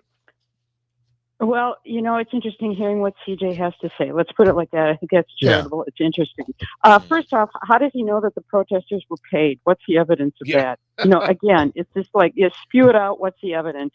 I thought the comment that Pam Bondi was smoking hot, which is if you pick your attorney based on what they look like, good luck. Good luck. They're supposed to be a good attorney, period. Right. Yeah. Third thing that bothered me is that, that we did fight fascists in World War II, and people suffered greatly under that form of government, and also those who went into American service people who were fighting. I had an uncle that was a bombardier pilot, 50 missions in World War II, and man, it hurt him. It really hurt him. He wore that for the rest of his life, and that was a battle against fascists, without a doubt. And the final thing I'll say is that CJ was talking about money and where did it go. I'd like to know where it was originally $40 billion, knocked down to $20 billion that we gave to Argentina. And there was an article in the New Yorker about this. And Trump had just the greatest line about it. He just said, we're giving them these $20 billion, quote, just helping a great guy take over a great country. Wow. That's the reason we're doing. It's just helping a great guy. I would argue it might have had something to do with Bessent's good buddy that he worked with, who was the head of a hedge fund called Discovery Capital Management that got bailed out as part of all of this. But hey, it's okay. And what about the farmers and the soybeans? Oh, a whole nother thing. But 20 billion out of our pockets out of this. I would say that's a little bit more important than anything else that's going down. Thanks a lot, you guys. All right. Yeah. Thank Joe, you. Thank you. That's a really good point. Argentina is certainly getting a lot of money, and their experiment down there is not working. They're really they're taking government out of people's lives down there, and people are becoming more and more poor.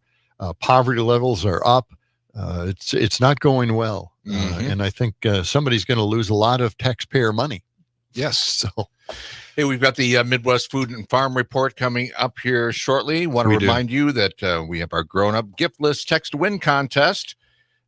throughout Civic Media Radio Network. This hour's keyword is WISH, WISH. You can get that to us in the next half hour or so, and you'll be in for possibly winning $200 cash today. And every entry gets you into the 3 grand prize drawings for the snowblower or a stainless steel cookware set or a portable air conditioner. Again, the keyword this hour is WISH. There'll be other keywords in the 5 o'clock hour and 7 o'clock hour. Okay? All right. Well, I guess get those entries in. I guess we should avoid some of the text about CJ, and I think we'll do that. Yeah. Ken writes, John, next time CJ is waving a flag outside your window. Oh, yeah. Roll back there. We're just getting there. There it is. Yeah. Don't look at him with your AI glasses. It might identify. Okay. You don't know what'll come up on those glasses. Yeah, right. Back with more of John and Gordy on this Friday afternoon after these words.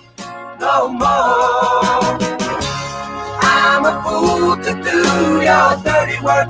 Oh, yeah. I don't want to do your dirty work no more. My name is Talkie Tina, and I'm beginning to hate you. Local news, real voices, and conversations that count. That's Madison. And that's 92.7 WMDX. Recently here in the U.S., we have been seeing a decline in the price producers are getting for their milk. To help combat this, the U.S. has a plan. I'm Ben Jarbo at the Midwest Farm Report, and Bryce Windecker, a dairy market analyst with Everag, is here to give a little insight into what that plan is. We've gone extremely cheap here, and our milk production here isn't slowing down by any means, and we've grown the cow herd off of less culling. We haven't culled as many cows because of that cattle price. That's really propped up a lot of producers here, and thank God we do have that. Adding about $3-4 a hundredweight in revenue, because if we didn't, this would be hurting a whole lot more. Bryce Windecker, a dairy market analyst with Everag.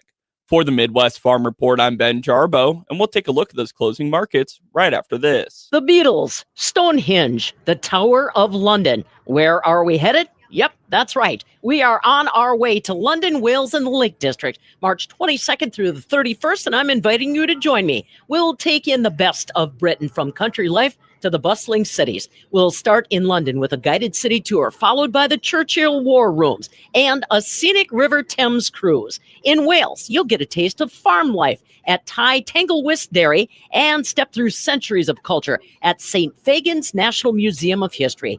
Onward to England with immersive visits to Ludlow Farm Shop and Lower Drayton Farm.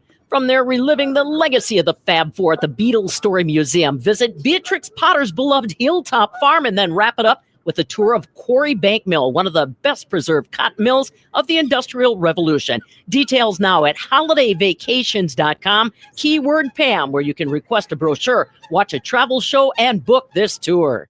Welcome back, everybody. I'm Ben Jarbo with the Midwest Farm Report. And before we see how the markets did on the close today, I want to remind you to download our new app on your app store. You can get on the Apple Store or the Google Play Store just by typing in Midwest Farm Report. Now let's see how the markets are looking to close out the week. It's a downward slide with cash corn down 2.5 at 4.44 3/4, and new crop corn down 0.5 penny at 4.64 1/4.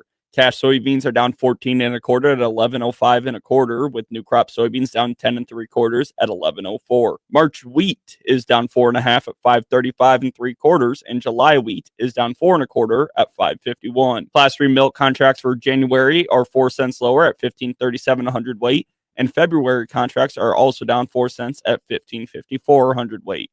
40-pound blocks are down 1.5 at 1.38. But AA butter's up 3/4 penny at 1.47 3/4. For the Midwest Farm Report, I'm Ben Jarbo. Parallel parking in Madison? Impossible. Finding real conversation on the radio? Probable. With 92.7 WMDX. I'm meteorologist Rodney Price. A mostly cloudy afternoon as snow begins to develop. Highs in the upper 20s, a southwest breeze. Tonight, snow could mix with a little bit of light freezing rain before coming to an end. Clouds in upper teens. Sunshine returning Saturday. More snow Saturday night. It's 24 at our studios. Pete Schwaba, Madison-based film critic and the CityCast Madison newsletter editor, Rob Thomas. Christmas to me is like the least sexy holiday. Like there's Halloween, kind of a sexy holiday. Maybe Valentine's Day, sweetest day, but like, I don't know, Christmas, like even Arbor Day is sexier than Christmas, I think. Interesting. I don't, remind me not to spend Arbor Day with you. I get a little frisky, Rob. Nightlight with Pete Schwaba, weeknights from 5 to 8 p.m. on the Civic Media Radio Network. I'm Rick Smith, host of The Rick Smith Show.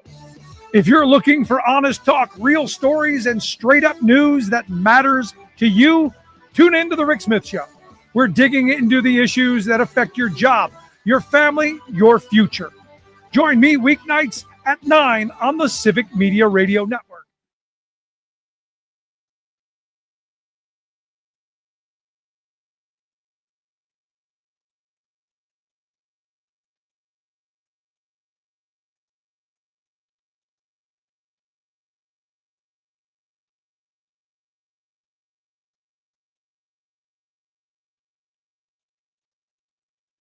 I've got a quarter sip, chilling with my homies, sipping matcha, and I moved up to the suburbs, oh yeah. Don't you know that I've been this way? No more Nike Techs, I'm wearing quarter sips all day. Oh baby, now I'm rich. You're so broke, you can't afford It's afternoons with John and Gordy and our quarter zips. Yeah. Yeah, apparently it's a big thing for Gen Zers. They love these quarter zips, and it's please explain. It's what a that sweater is. with a zipper at the top, and it goes down just a little bit, right? About 5 or 6 inches. Right? About a quarter of the sweater. A quarter of the sweater, which is why it's called that. A quarter zip. Have these always been called quarter zips? I've never heard that term before. I haven't heard it either, but okay, just ask. Trying to keep up. Anybody with the else times. may probably know. Okay, but. Yeah, I was picturing like a quarter Ziploc, a quart Ziploc bag, and I was thinking, well, what would they do with that? But anyway, that's the big style now, and the reason is because you can wear it casually, or you can go to the library, or you could cook food in it. Right. It's a sweater, but the thing is, you can wear a shirt underneath it, and the collar comes out, and it looks really nice and dressy. Right? I was wearing that yesterday. Where you got a little button-up shirt underneath, or you could just have a T-shirt underneath, and then it's more casual. It's versatile. Is that your only one, or do you have several of these? I just have one. I didn't know it was a big trend. I just like the one I have. Yeah. Well, here comes Catherine. Catherine, you know about quarter zips? I'm completely fashion clueless. Obviously, women have the dialogue down. They know all of this stuff. They get a manual early on, like when they're 7 or 8. They memorize everything in it, and they know every term possible. Okay, Denise, Catherine, in our traffic department, yes, is wearing a quarter zip. Oh, I walked into her eyes. They're talking about quarter zips. Isn't that hilarious? It's so trendy right now. It is. It is really. Yeah. It is. Again, I didn't know it was trendy. I just have one and I like it. So okay. Wait a minute. Aaron is trendy now. I mean, come on, man. You're styling and profiling here in the studio. We didn't even know it. Apparently, I feel bad. Did you just get this quarter zip? Maybe like a month ago. Catherine, thank you. A month ago. Okay. Yeah, this is all the big deal. And did you know what a quarter zip was? Of course, I thought I sent it to you. Of course you did. What? I love that topic. I think it's a great. Okay. Catherine. All right. Brett and Brown Deer text in quarter zip. I pay $30 for that in Illinois at the dispensary. Oh, hello. Oh, yeah. Been here all week. Try the deal. Okay. Wow. Oh, all right. Catherine walked all the way from her office in here to tell us about the quarter zip, and she knew what it was. Okay. I just run this stuff by Ann, and she just tells me all the jargon that I'm unfamiliar with. Guys don't know this stuff. Where did women pick up on I don't know how they pick up on They've got this. special radar or something. Yeah. Okay. All right. Well, I guess, all that useless information has to go to somebody. I guess so. Oh, God. Okay. DD Geopolitics wrote this post. Okay. I'm just going to read this post here. Okay. The Pentagon is now rolling out Santa on an armored vehicle. I saw the video of this, actually. It's online. At the U.S. Department of War building, Santa and soldiers debuted Santa on top of a tactical vehicle while families and kids looked on. God, this is really sick. It really is. This is classic soft power militarization and turning war machinery into something festive, harmless, family friendly. Yeah. It's a recruitment tool disguised as a holiday event. Yeah. Here's a little audio from this event. It's the same psychological formula used for decades, making military hardware feel normal, safe, look fun, and associated with children, holidays, and community gatherings. Okay. Keep it up there. Keep it up. Okay. Listen. Please continue to enjoy our musical entertainment, courtesy of the United States Navy Band. Have a wonderful holiday season. Just a wonderful holiday season with Oh, Santa boy. on top of And the an kids love armored it. vehicle. Yeah. Wow. That's Yes. just over the top. Beware. Yeah. Beware. Well, I remember when we were kids, we had G.I. Joe, and you had soldiers or something, little plastic soldiers. You think It's that's come why a baby long way. boomers turned into crazy Protesters? MAGAs? Oh, some of them gun-carrying lunatics? Well, possibly. It could have been Because we the had case. our man from Uncle guns and hardware. Yes, the man from Uncle stuff. God, wish I still had that. I bet that's worth some money, right? Well, yeah, my wife and, Some of those and her collectibles? brother used to have a G.I. Joe. Oh, did they? A couple of different kinds of G.I. Joes, I guess. Yeah, I guess so. And what is the Armstrong thing? You used to pull the arms and stuff. Right. Yeah. Stretch Armstrong. Stretch Armstrong. That was so strange. Why would they do that? I don't know. What fun would that be to pull the arms of a toy? I guess people do that. My dad had a few GI Joes, and he and his brothers, they'd have their wars with them, and then they'd die because they're shooting at each other, Right. and they would have funerals for them and bury them in the yard, and then dig them up later to play with them again. Oh yeah, yeah. Really? Wow. All right. It says here next. Terry writes, next they'll dress up ICE officers as Krampus. Okay.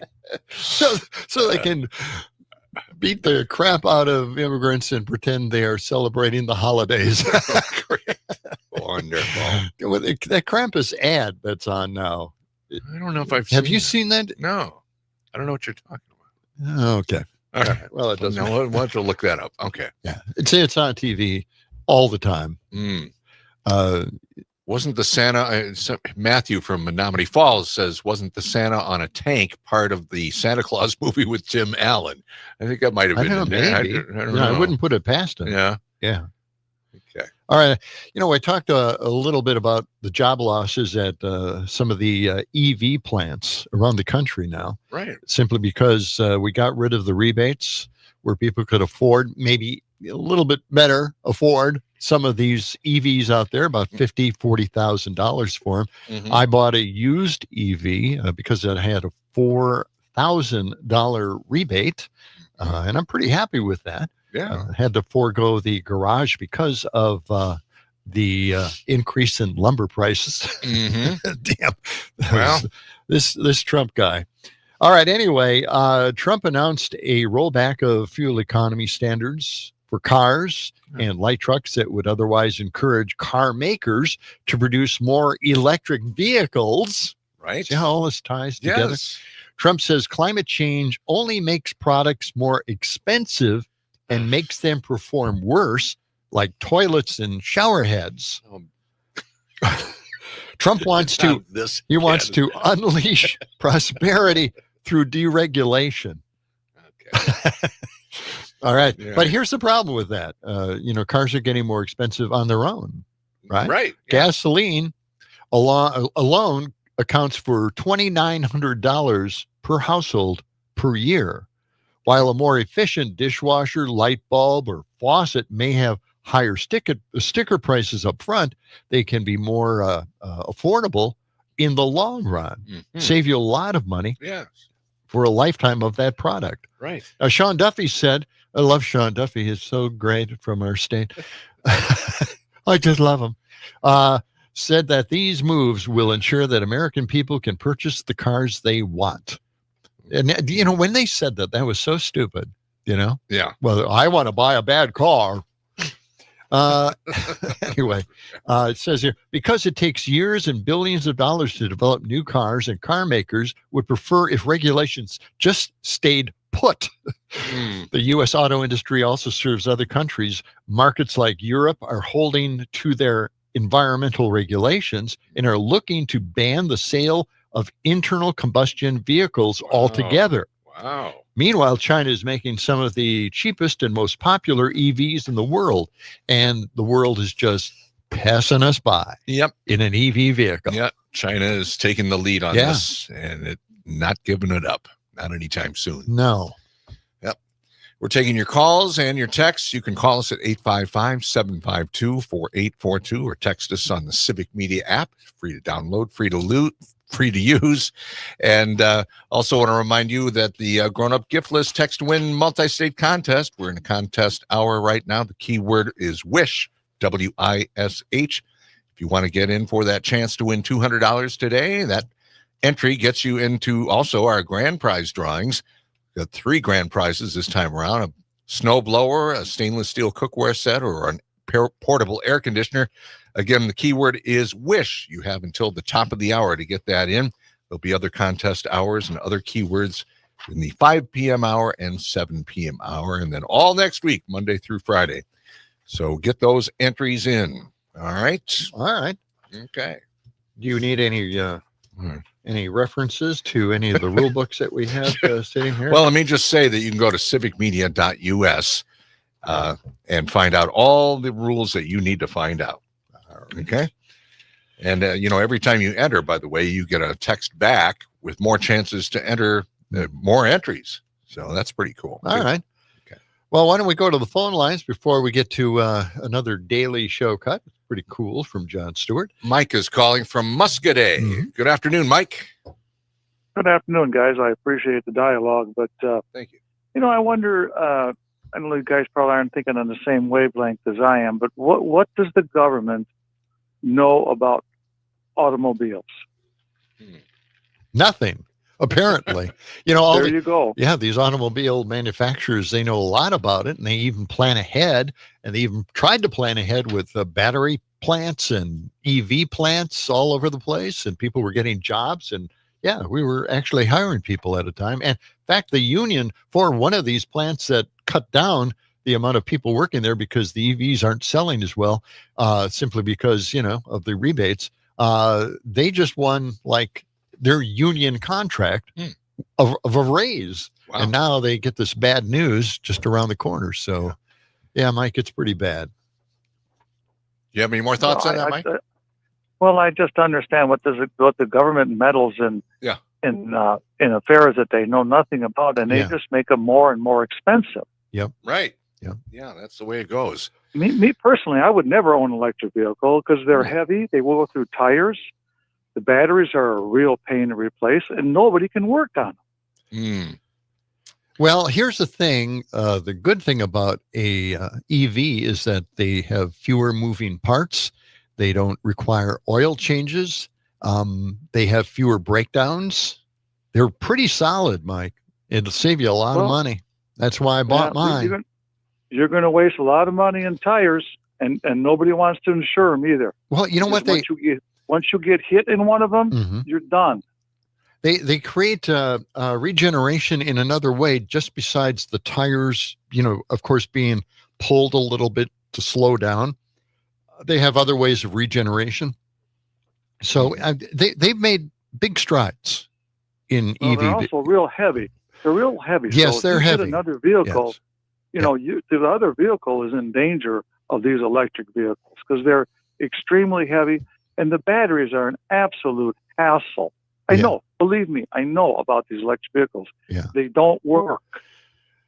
Well, people aren't accepting them. People will not accept them. Well, They're sitting on lots. but Mike, nowadays the batteries are much better.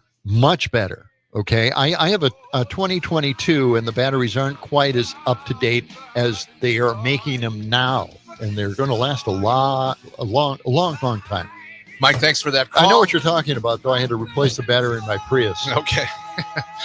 We've got other calls coming in. You can jump in too. 855-752-4842. Back with more of John and Gordy after these messages.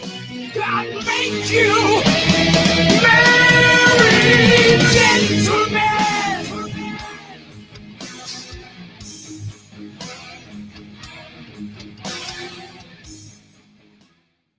Farm news that impacts you and your community from the Midwest Farm Report throughout your day on 92.7 WMDX. Hello, this is Dr. Chris Kammer, the no-drill, no-shot dentist from Victorious Dental. For more than a century, dentistry meant drills and needles. So archaic. These days, modern science has transformed how we treat cavities. Instead of cutting away cavities and tooth structure, we can now stop decay in its tracks using safe, FDA-approved methods. Who knew, right? One of the most exciting is silver diamine fluoride, a liquid that can painlessly halt a cavity from progressing. When combined with simple medicine filling materials that go on like spackle, we can actually heal teeth rather than destroy them. This approach is comfortable, lowers cost, and preserves every possible bit of your natural tooth instead of amputating it with a drill. The next time you hear that old dental drill, remember, modern dentistry has already left it behind. And I'm Dr. Chris Kammer from Victorious Dental. For a kinder, more humane healing experience at the dentist, reach out to Victorious Dental at thedrillisgone.com. I'm hungry. What's cooking? Oh, no, not me. It's your turn. Oh, we're back to taking turns? Yes. Well, how about Sugar River Pizza? Oh, yeah. Now they can cook. I could really go for some of that 12-hour smoked pulled pork. Ooh, and some pasta. Okay, now I'm hungry. Sugar River, here we come. And they have that great kids menu, too. We don't have any kids. Right. That's beside the point. The point is, I'm hungry. You're hungry. Let's go. Yes. And we should talk about having some kids. Get in the car, Bob. Sugar River, Sun Prairie, Verona, New Glarus, and catering. Time out. All right. Remember, we're a team that plays together. Listen, the winning will take care of itself. We just have to get everyone involved. In interscholastic sports, we celebrate what makes every one of us unique. And in the pursuit of a common goal, everyone in the huddle, in the bleachers, and in the community comes together. This message presented by the WIAA and the Wisconsin Athletic Directors Association. My name's John Driscoll, proud member of the Patriotic Millionaires. When I was CEO at CareCentrix, I doubled entry-level wages. The impact? Productivity went up, turnover went down, and the company was successful. When employees are off the clock, they're real consumers, the consumers that drive the economy with their spending. By paying employees a fair wage, we're actually helping out all of us in giving our economy the best chance to succeed. I'm John Driscoll. I'm a patriotic millionaire, and I approve this message. The holidays are here, and it's time to pick a present from Civic Media's grown-up gift list with this local station. Listen while you work for the keywords to text for your chance to win $200 cash and be entered to win one of our grand prizes, a snowblower.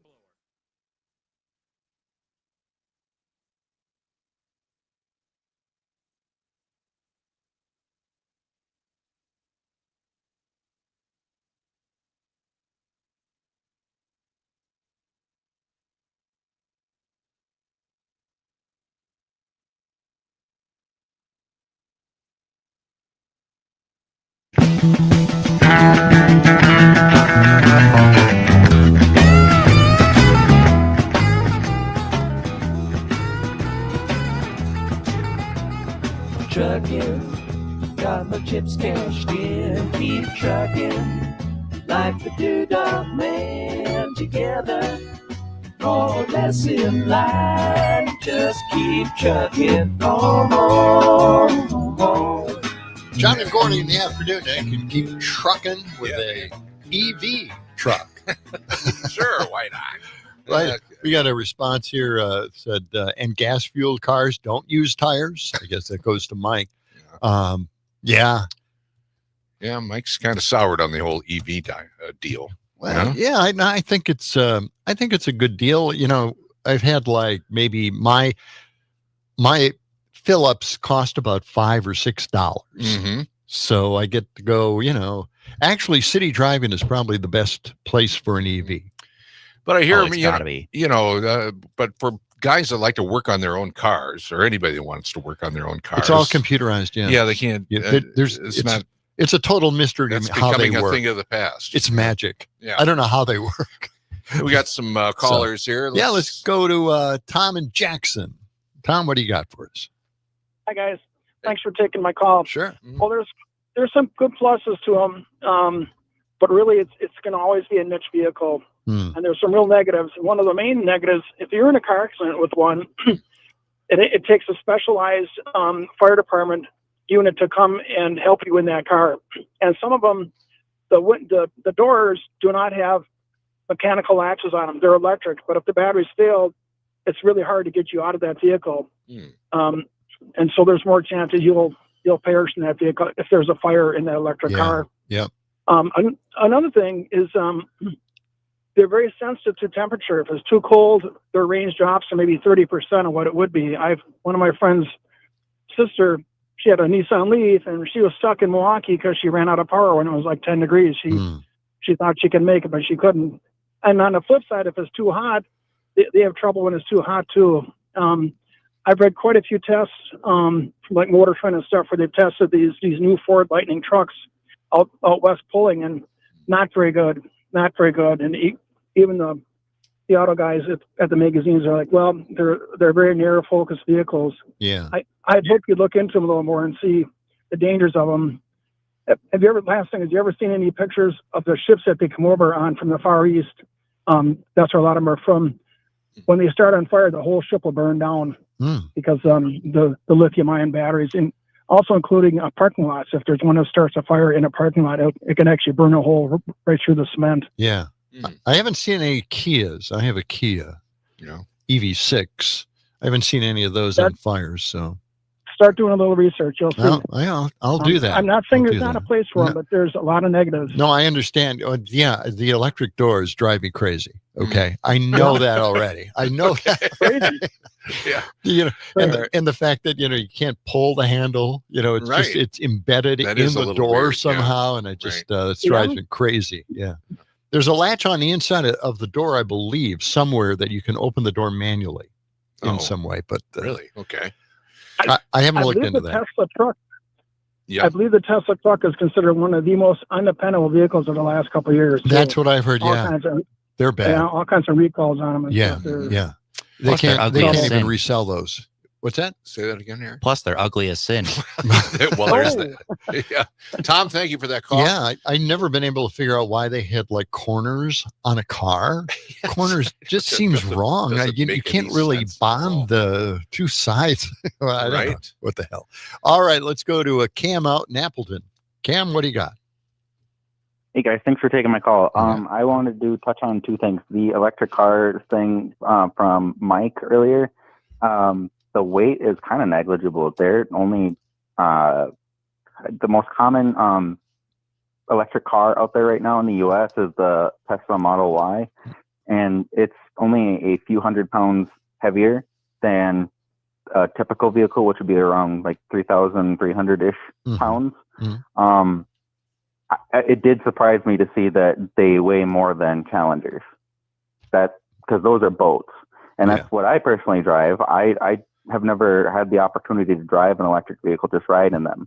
But I do think that it reminds me of during when the internet was first being adopted, a lot of people scoff at the idea of the internet, saying business will still be in person, as insane as that sounds now. And I think people are far too quick, and I don't know if this will ever change, but far too quick to stick their nose up to new things and just hate on them for no reason. Meanwhile, we have diesel trucks driving around that are way heavier. They're about, some of them go up F-150s to like 6,000 pounds. It's insane. Yes. The other thing I wanted to touch on was Crucial has dropped out of the market, and I think that that is not that I'm trying to pilot your guys' show, but I think it's really important to touch on because vehicles also use RAM for like computers, for the computer components. Crucial has dropped out of the market, and that leaves two left, TSCM and Samsung. And TSCM is not accepting any new orders for RAM. Therefore, Samsung is the only one that people can buy, companies in general can order RAM components from, and that means that they can say whatever the price they want it to be is whatever they want. Yeah, I used to get a lot of Crucial RAM. Yeah, I've used some as well. So that's not good. Yeah. What happened? What do you know the story about why that dropped out of the market? Yes. It's still a little vague because the details aren't fully out at the moment. I was going to do some research after I did the show, actually. Yeah. But it sounds like there is either it's one or a few AI companies had bought up about 40 to 60% of all currently available RAM sticks for their data centers. And as a result, it's not something that they can just keep up with market-wise. I don't know how long it takes to create the chips that are used in RAM, but I know for CPUs, a single CPU can take anywhere about 3 to 4 months to create and manufacture. Yeah. All right, Cam, thanks for that call. Yeah, thanks for bringing that up. It's really important to know that. News is next. We're coming back with our last hour of John and Gordy for this Friday. After this, Jim Santel will join us a little later. Electric Avenue. Electric Avenue. This is 92.7 WMDX Columbus, Madison's real news and great conversation. A Civic Media station. WMDXradio.com. ABC News, I'm Michelle Franzen. A CDC vaccine advisory panel has voted to change recommendations on giving the hepatitis B vaccine to newborns, something health experts and doctors have done since 1991. The panel, handpicked by Health and Human Services Secretary Robert F. Kennedy Jr., voted to leave the decision up to parents. ABC News contributor Dr. Alok Patel says parents already had that choice. Since 1991, when we got a universal recommendation, cases of hepatitis B in this country have dropped from 95 to 99%. Hundreds of studies recently were pulled together in a review to show that the shot is extremely effective and it's very safe. And moving that goal line can put a lot more children at risk when they don't need to be. Brian Cole Jr., the suspect arrested in connection with the DNC and RNC pipe bomb incidents in Washington, D.C. in 2021, made his court appearance today. Sources tell ABC News Cole admitted to investigators during an interview that he planted the bombs. This is ABC News. Our lakes are gorgeous. Just don't swim in them. 92.7 WMDX, keeping Madison honest, one broadcast at a time. For 92.7 WMDX News, I'm Savannah Tomei Olson. You know it's the holiday season when there's a big tree in the Wisconsin State Capitol. Every year, there's a special ceremony to turn on the lights. The La Crosse Central High School Band had the honor of kicking things off. This year's celebration centered around the governor's proclamation that 2025 is the year of the kid. The tree is called the Learning Tree and honors students and educators all over Wisconsin. The guests of honor included Mr. Peanuts, real name Rodney Esser, who's been the custodian at Park Elementary School in Cross Plains for 61 years. I just love what I do. Every morning, these little people will come into school, and it isn't limited just to little people who throw hugs at me and high fives and fist bumps, staff as well. Green Bay West High School teacher Ellie Hines-Verdew talked about what's kept her going after more than 3 decades. 36 years in the classroom. I think you can trust me when I say it's love. The 30-foot-tall balsam fir came from farmers in Oconto County. It's decorated with hundreds of ornaments made by students from all over the state. Elmer Moore Jr., the executive director of the Wisconsin Housing and Economic Development Authority, got to do the countdown. 3, 2, 1.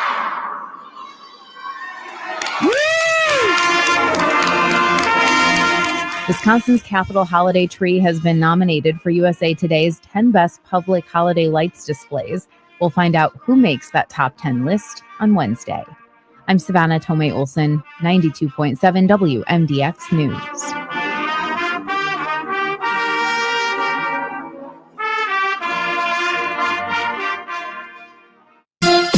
The Packers brace for the Bears. Hi, I'm Mike Clemens with Sports NFL. It's the Bears and the Packers, Sunday at 3:25 in a nationally televised game. It'll be carried in nearly every state across the country. The Bears rushed for a combined 281 yards on the ground a week ago in Philly against the Eagles. What will it take for the Packers defense to stop it? Ask defensive end Micah Parsons. Yeah, we got to overly communicate, and it starts even in the film room. We got to be more communicative in the film room, tell them what we see, what to expect. You know, the smarter you are, the better you are in this league. So if they kind of understand the looks, the formations, and where the slot's going to be and things like that, it'll definitely make it a lot easier for them and us. NBA, the Bucks host the 76ers. Milwaukee trying to get back to 500 after losing 8 of their last 9. College volleyball, the Wisconsin Badgers swept Eastern Illinois in the first round of the NCAA tournament in Madison. Badgers playing North Carolina next at the UW Fieldhouse. With sports, I'm Mike Clemens. Your neighbors are talking. Leaders are deciding. Madison's story unfolds daily on 92.7 WMDX. I'm meteorologist Rodney Price. A mostly cloudy afternoon as snow begins to develop. Highs in the upper 20s, a southwest breeze. Tonight, snow could mix with a little bit of light freezing rain before coming to an end. Clouds in upper teens. Sunshine returning Saturday. More snow Saturday night. It's 24 at our studios. In sitcoms, when someone has a problem, they just blurt it out and move on. Well, I lost my job and my parakeet is missing. How was your day? But the real world is different. Managing life's challenges can be overwhelming. So, what do? We get support. The Huntsman Mental Health Institute and the Ad Council have mental health resources available for you at loveyourmindtoday.org. That's loveyourmindtoday.org. See how much further you can go when you take care of your mental health. Join me, Tom Hartman, each and every weekday from 11 a.m. to 2 p.m. for the Tom Hartman program right here on Civic Media. I talk about the issues that all Wisconsinites can get behind, from unrigging our economy so it works for all of us, not just the billionaire class, to improving our representative government, to delivering on the promise of we the people. Tune in middays right here on your local Civic Media.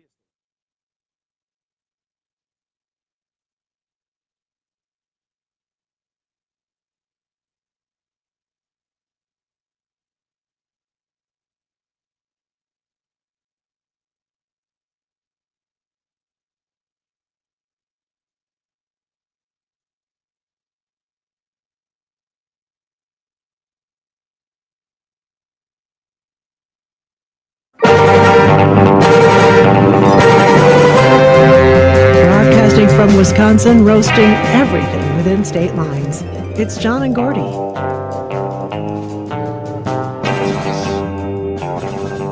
Back again. Yeah, we're here. One more hour for this week. That's right. We want to thank everybody that came out last night to the Atwood Music Hall to see Pete Schwaba's film, The Godfather of Green Bay. Great turnout. It was fun to see everybody. Pete was there and answering a few questions about the movie. Really fun time. And thanks to our sponsors here in Madison, Downdren's Distilling in Cottage Grove. And we made a little bit of money, raised some funds for the Dane County Humane Society here. That's right. In Madison. But thanks. We had a lot of people that come, quite a ways to see the movie. I know. People from Green Bay area and Oshkosh. And they made the trip. It was a fun time. Yeah, these are Pete heads. They, Is that what they call themselves? I think they call them couch potatoes. Okay, that's it. Oh, Yeah, Aaron, wow. Potatoes. I love Look at that. you. Wow. I didn't come up with it. No? He does that, huh? They are couch that what they're potatoes. Yeah. Wow. I didn't know that. Okay. All right. All right. Let's see here. We've John, got some calls coming in. Yeah, go John ahead. texted the inability to find the emergency latch has burned hundreds of people to death in the Teslas. So, yeah. 855-752-4842. You drove my EV. I did. My yes. space car. I thought it was really fun. Zippy. Yes. We have that. We got have a lot that. of pep. Yeah. PJ, the alter ego, says my brother had a Chevy Volt. I drove it, and it was all acceleration and snappy. Very. You want your vehicles to be snappy. Oh, they're That's cool. it. Yeah. I mean, it's all power. It's good. There's no hesitation. You don't wait for the cylinders to kick in. Right. It's just really nice. My 2014 Kia Rio, not so snappy. No. No. Doesn't have a lot of get up and go. No, but it also only cost me $5,000. So, Yeah. It's a trade-off. It's a trade-off. Okay. All right, let's go to the phone lines out in the SAC. Let's talk to Mark. Hey, Mark. Yeah, it's just so much disturbing. I mean, that they've this administration thinks Santa has come to slay rather than to ride his sleigh. I mean, that it is just, and for all these pardons, I mean, daily there's a new pardon going out to some criminal that either has, bringing, 400 tons of cocaine into this country. Yeah. That, and if it was some immigrant from Somalia, I don't think the person would be getting a pardon for that. No. Trump is selling pardons. I mean, it is just clearly obvious he's selling pardons to these people, and I'd like to know if CJ is fine with all these fraudsters getting off. Then they don't have to pay back their victims. Some of these people have lost their life savings to these guys, or lost anything at all.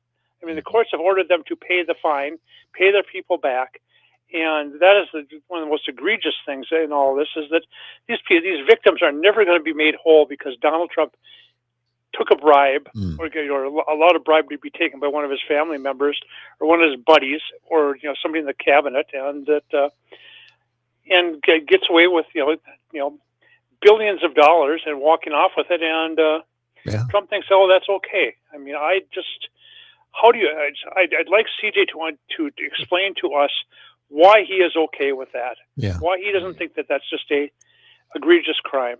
It's so outrageous. It really is. Yeah. Well, Mark, thank you. Yeah. Appreciate that call.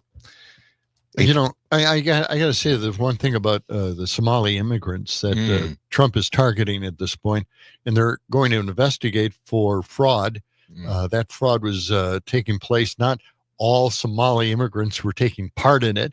It was something that a small group in Minnesota had taken advantage of the COVID payouts.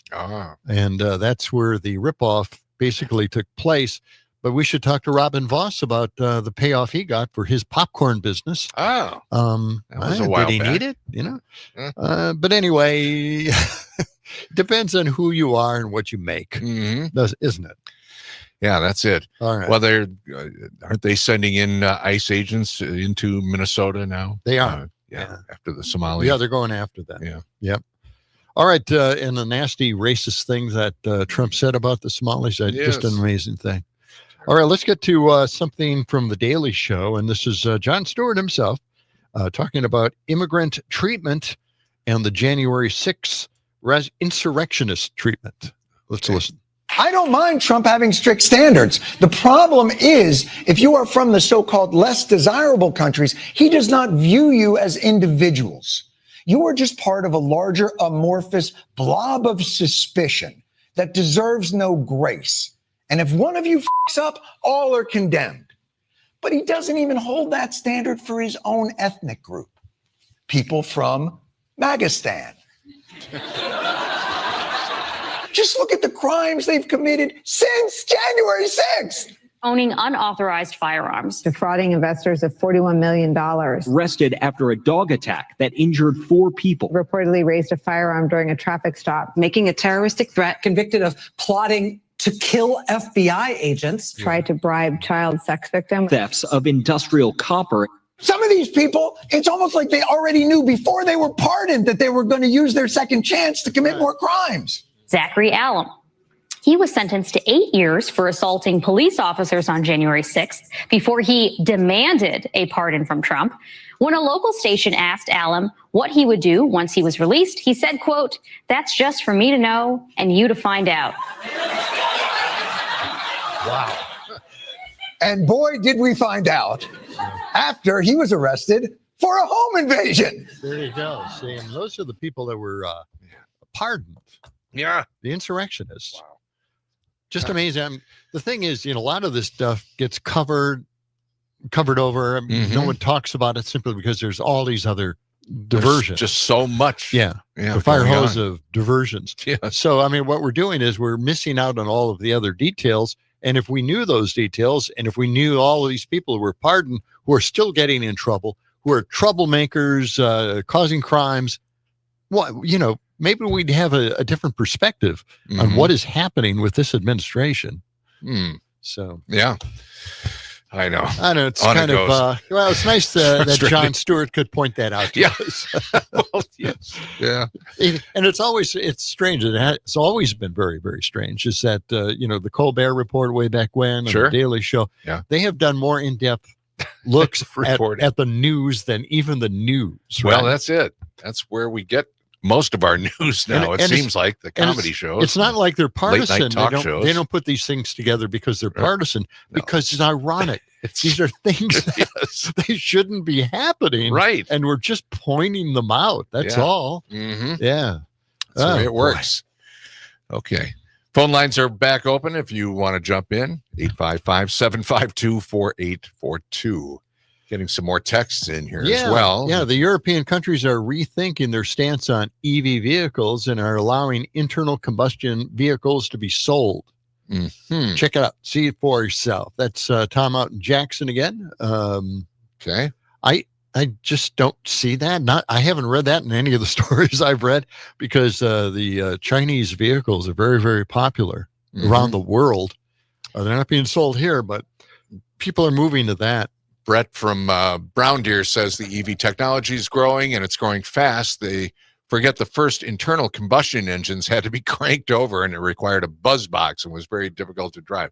Yeah, technology does march on and EVs still, somewhat of a new thing, I mean, it's still growing. It is changing. I thought it would really, really take off, but as soon as they took away the rebates that you could get for these EV vehicles, the market just died down. What a strange thing to do. Because let's face it, GM, Ford, they're not government departments.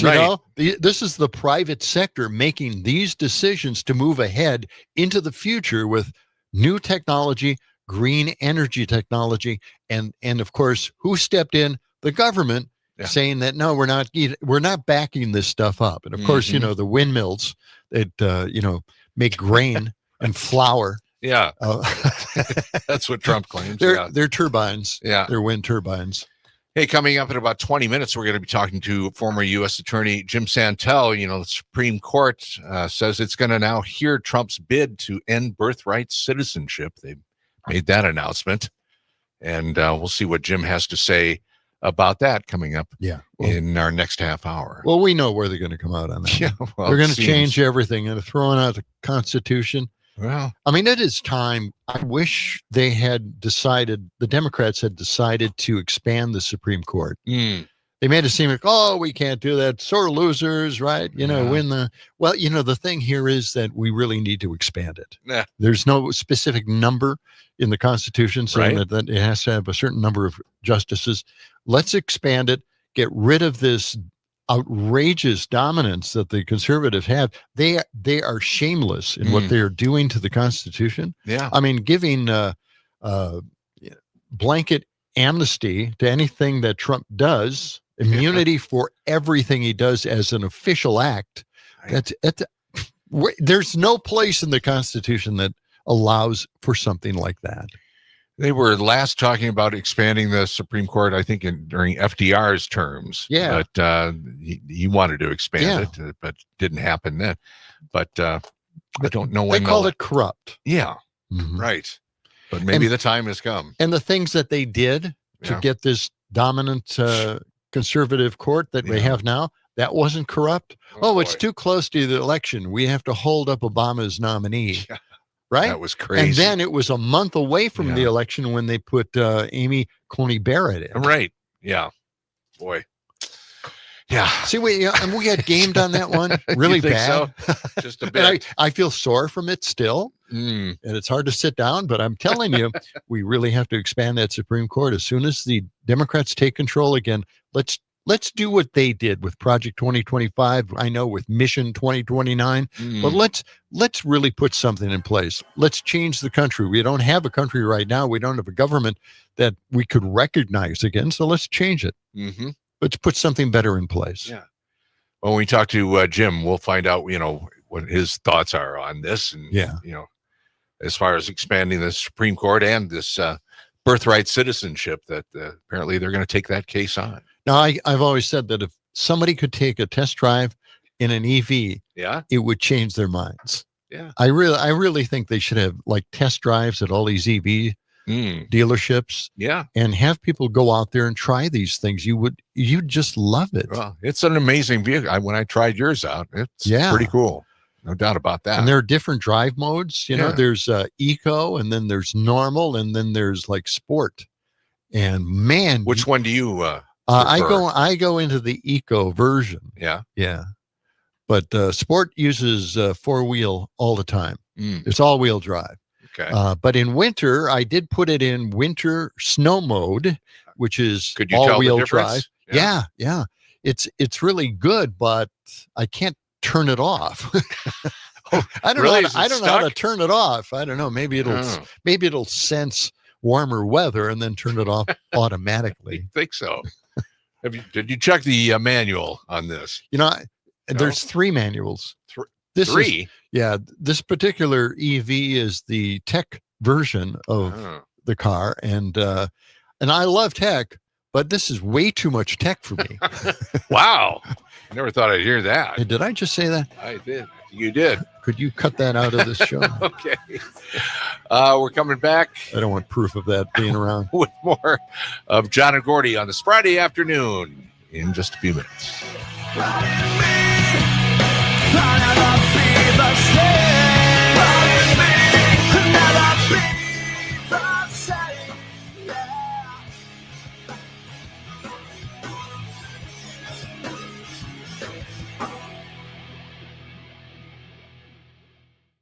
Madison and 92.7 WMDX, both weird in the best way.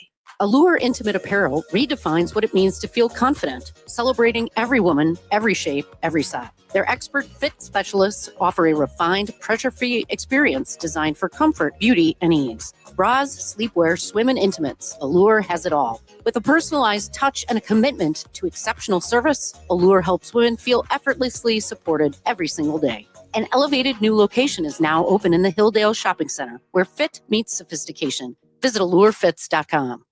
It's family time at Chula Vista with the right kind of fun for everyone. Wisconsin's most complete resort experience. Easy going with scenic river walks, a relaxing spa, or going all out in 80,000 square feet of indoor water park and cross-country skiing, sledding, snowshoeing, all right here. Check it out at chulavistaresort.com. Dogs are welcome during the holidays at Chula. Check out our special Fido-friendly packages at chulavistaresort.com. Hey, Gordy, I got to admit, these hearing aids from Madison Hearing Aid Center changed my life. Mine too, John. I thought I needed subtitles to talk to my grandkids. And these aren't those old giant clunkers we saw in the old days. It's got Bluetooth, it's rechargeable, the works. Yeah, my phone connects straight to my ears. I'm basically a cyborg now. Hey, you just figured out texting last year, too. Yeah, baby steps. But I did call Madison Hearing Aid Center, and you should too. 608-249-4077. 608-249-4077. Tell them John and Gordy sent you. There was a time when barbecue was perfect. A strong, reliable flavor that could be counted on. But then big manufacturers decided that barbecue needed to be zesty or spicy or sweeter or whatever. If you miss the good old days of great tasting barbecue, we'd like to introduce you to Grandpa's Barbecue. Made in small batches from Grandpa's original recipe. Buy yours online today at grandpasbarbecueshop.com. Teachers are diverse, skilled leaders, innovating to prepare students for our fast-changing world. Teaching shapes lives. Are you ready? Explore teaching at teach.org, supported by the U.S. Department of Education and one.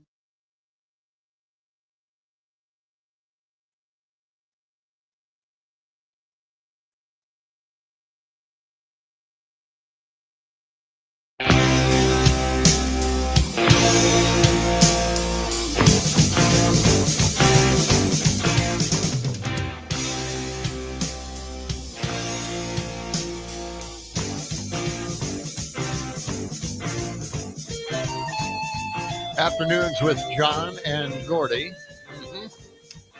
We've got cloudy skies in Madison and a mix of clouds across the state. Chilly temperatures today, mid-20s.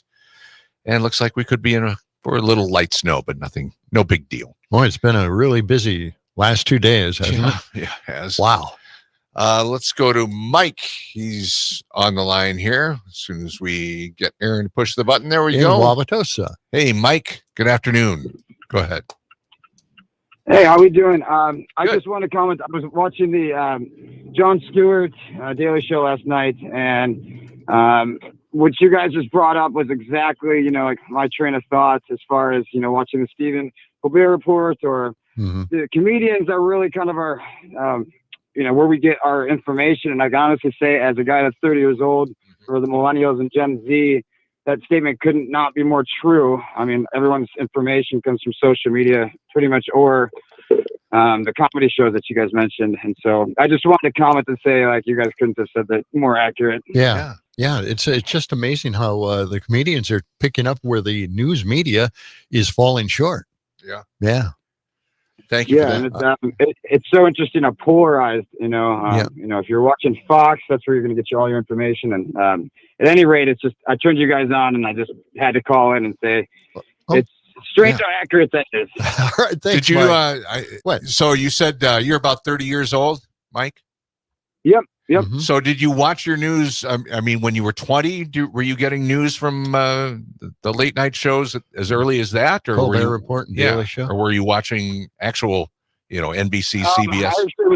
I was actually going to NPR back in the day. My dad really? on that. Sure. He wanted me to always listen to the most non-biased radio stations out there, and at the time, NPR seemed like it was, but now it seems like you kind of almost have to do your own digging, research, just to kind of get the truth out. Yeah. Right? No matter what you watch, it's going to be a little skewed or a little biased. It is. Yeah. Yeah. All right. Right. Mike, thank you. Thanks, Mike. Appreciate the call. 855-752-4842. I saw a clip where Colbert was interviewing Frankenstein. Did you see this thing? No.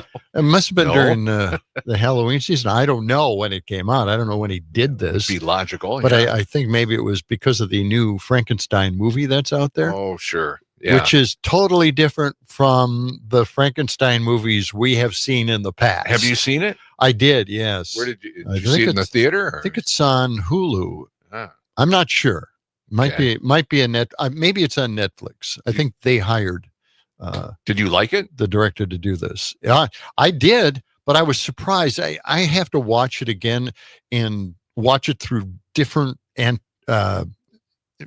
anticipation, a different way of thinking about it. It's the actual novel Frankenstein, right? All right, Mary Shelley's book. Sure. So it's the actual story, which is so different from the Boris Karloff version, which I still love, by the way. I just love that. The imagery. Didn't see the movie, the new one, but I heard that it starts out kind of slow and then builds up. It does, yeah. Yeah, it takes a long time. It's a different kind of monster, too. He's not really, scary looking, but he has tremendous strength and power. Okay. So it's interesting. Again, it's a more humanistic story than it is a monster story. Okay. Coming up in a few minutes, we'll talk with former U.S. Attorney Jim Santel. If you want to get in on that, you can call us or text us on the Civic Media app, or call 855-752-4842. Well, they're using a lot of the. We're talking about the EVs and the batteries, right? But they're using a lot of those used older batteries for storage now. Are they? Yes. How do they do that? For the turbines and solar panels. That's where the old batteries go. That's where they go. Out in the field someplace. Just randomly someplace out there? Or they I think they just throw them out in the field someplace and they look good. Maybe the electric car. This is Tyler. Maybe the electric cars could eliminate those heavy batteries by turning them into bumper cars, like at the carnival. Yeah. Oh, sure. Yeah, sure. Yeah. Bumper cars. Yeah. Fun stuff. I think they still have some bumper cars up in the Dells. Not too many, though. No. Yeah. But they do have the fastest go-kart track, which I just love, man. I just love that place. Yeah. They got several of them. They're all fast. Cam, I'm looking for the story that you tipped us off on here. The Tennessee Dem candidate and Republican candidate have been notified of election results appearing manipulated. I can't find that story anyplace, but we'll keep our eyes open. Okay. Yeah. Appreciate that. Okay. Yeah, we'll have to check that out. All okay. Right. Now, We are going to talk to Jim Santel about the Supreme Court decision in regards to allowing Texas to gerrymander, because there's something wrong. I mean, obviously, you could tell that they were gerrymandering out the black communities, black representation. And what's happening here really is truly losing representation. So many people now with gerrymandering will actually find that their vote means absolutely nothing, as it has meant in this state for so long for Democrats. You know, we can't have our voices heard. Right. That's it. And so gerrymander is one of the worst things that could ever happen. And because of Texas, now everybody's gerrymandering, because to get even with the other states, now we have to gerrymander. Yeah, where does it end? And I believe that's what we should do. But sadly, we're going in the wrong direction, and we're eliminating a lot of representation in our government. And that's the sad part of it. Yeah. All right. Oh, bless you, Aaron. Thank you. Okay.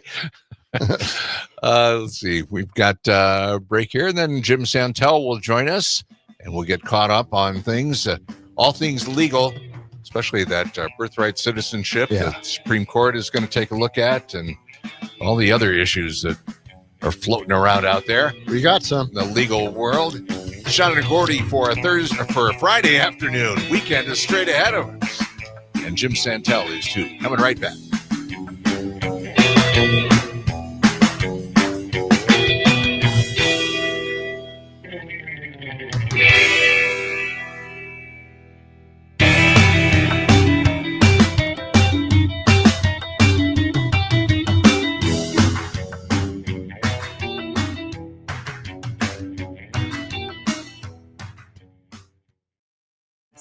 It's not a lisp. It's where we live. WMDX. From the Capitol to your kitchen table, Madison's biggest stories live right here on 92.7 WMDX. Oh, yeah.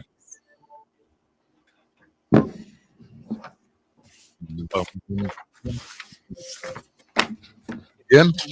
Children, how are you? Good. Doing all right. Doing all right. Boy, How are you doing? So many things going on. It's unbelievable, isn't it?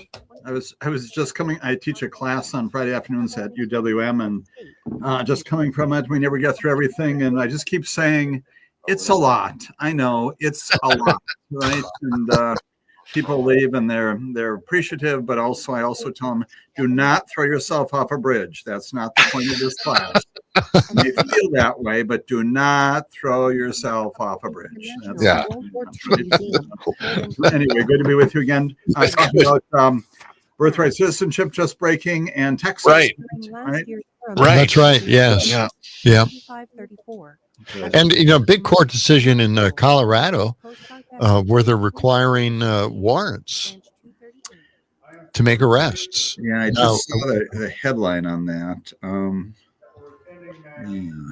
That I found that on public on PBS. No, not PBS. WPR, whatever. NPR. That's what I meant to say. The number of survivors of those who served in Pearl Harbor during the attack are dwindling, as many are now in their 90s. Or Do you want to go early? Do you want to, take Well, we're taking them. Yeah, we could. I'm available until I'm going to pre-record beginning at 5, but I think you're off the air by 5, right? So anyway, yeah, we're done. The next half hour is just fine. I'm again here in the Racine studio, so whatever you want to do is fine. All right, we'll go right after this this break. Okay. Yep. Good. All right. And the Milwaukee County War Memorial, presented by AM Vets in the Veterans Gallery. Last time the Supreme Court was expanded was 1869. Yeah. And just so you can ask me about that. So Joe, you may recall Joe Biden did had a commission on this. Remember that? And they talked about term limits. We can chat about that a little bit if you want. That there's some thought about some legislative, but he specifically said we didn't want to go down the road of expanding the Supreme Court. Not uncontroversial, right? Two negatives there, but as you said, boy, if the Democrats had gone down that road, added even 2 more, right? Would have made a difference here, but we didn't do that once again. I know we really have to get a spine and do these things. If it sounds like a good idea, right? We should try to do some of these good ideas. Just a legal idea, right? Even if it's not done before.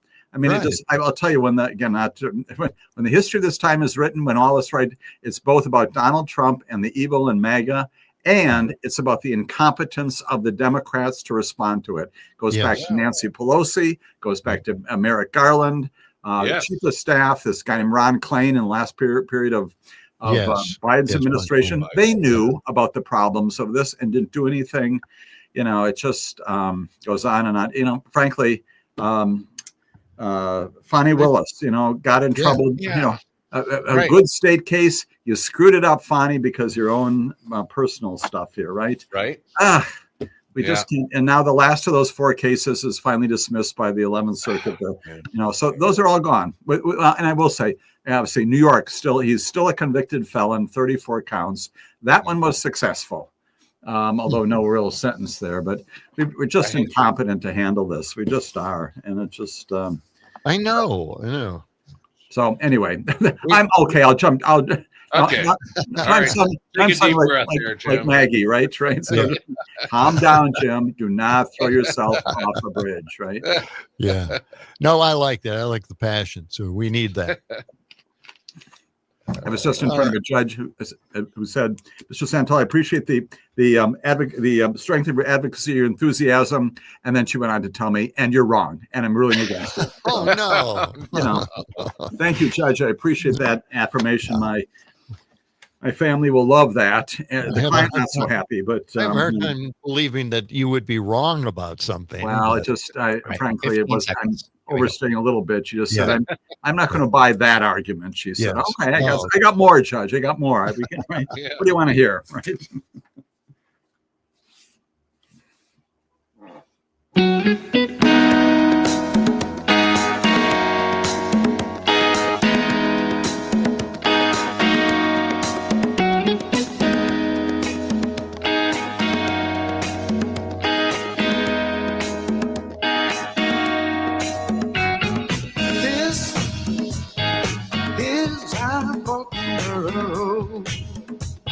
Love's last episode.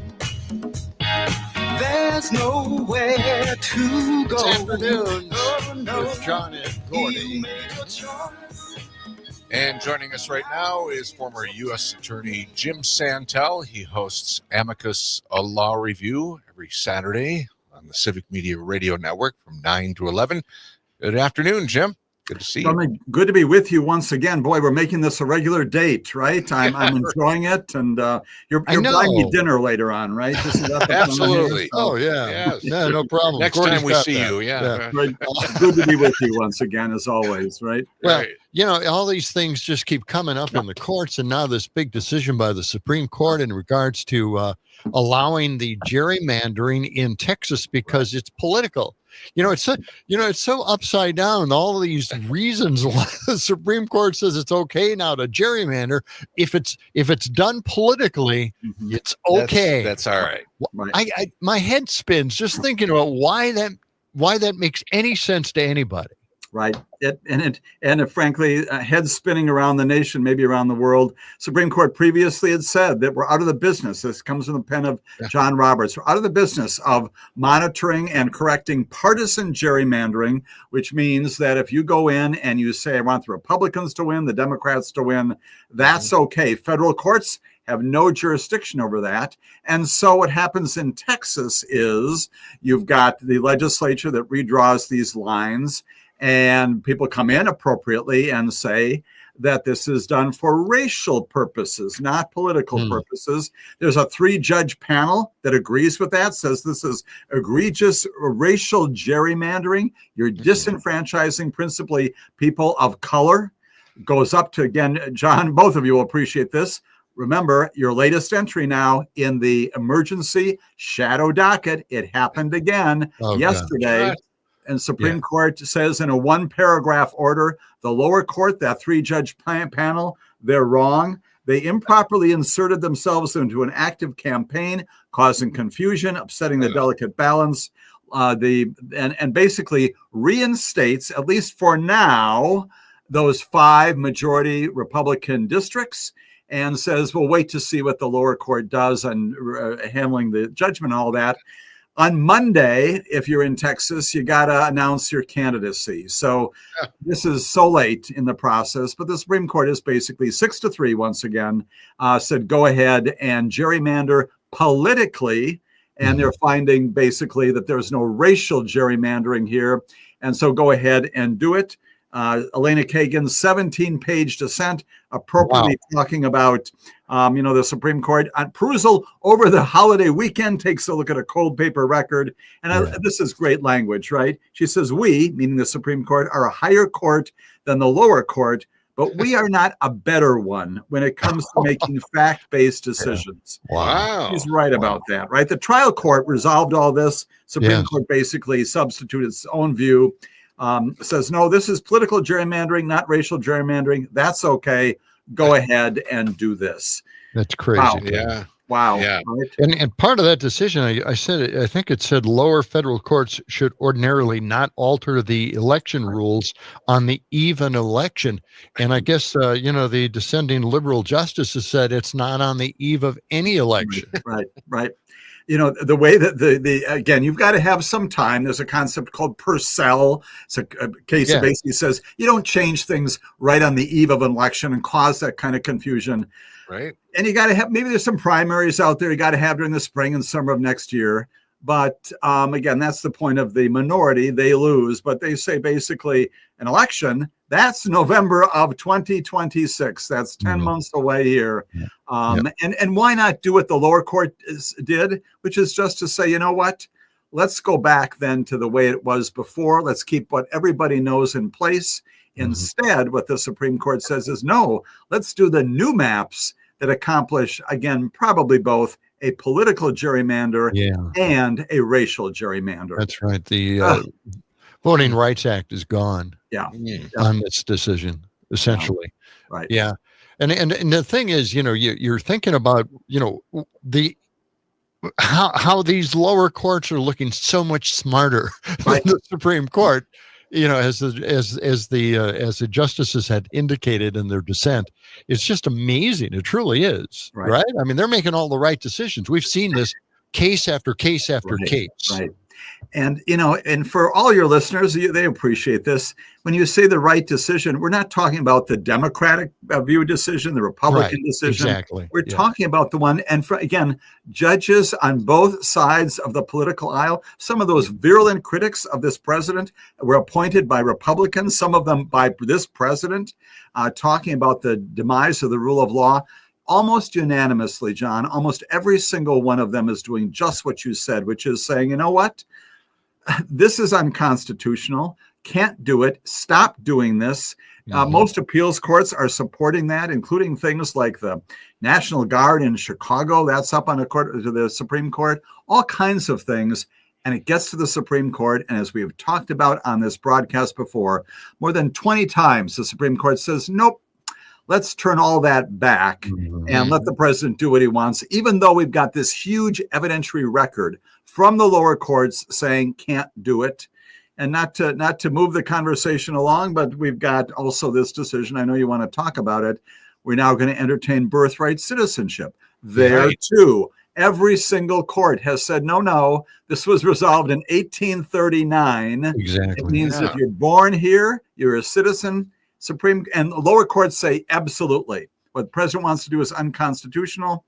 Supreme Court today, as you have been articulating so well on this show, has said, no, we'll review that. We'll determine whether or not all that history, 150 years, all those lower courts, district courts, appellate courts, maybe all of them are wrong. Let's take a look at that. And we'll put it on our docket. That was today, right? Right. This is haven't they already just tipped their hand by taking this up? Pretty much. Absolutely, Gordy. That's the other big point.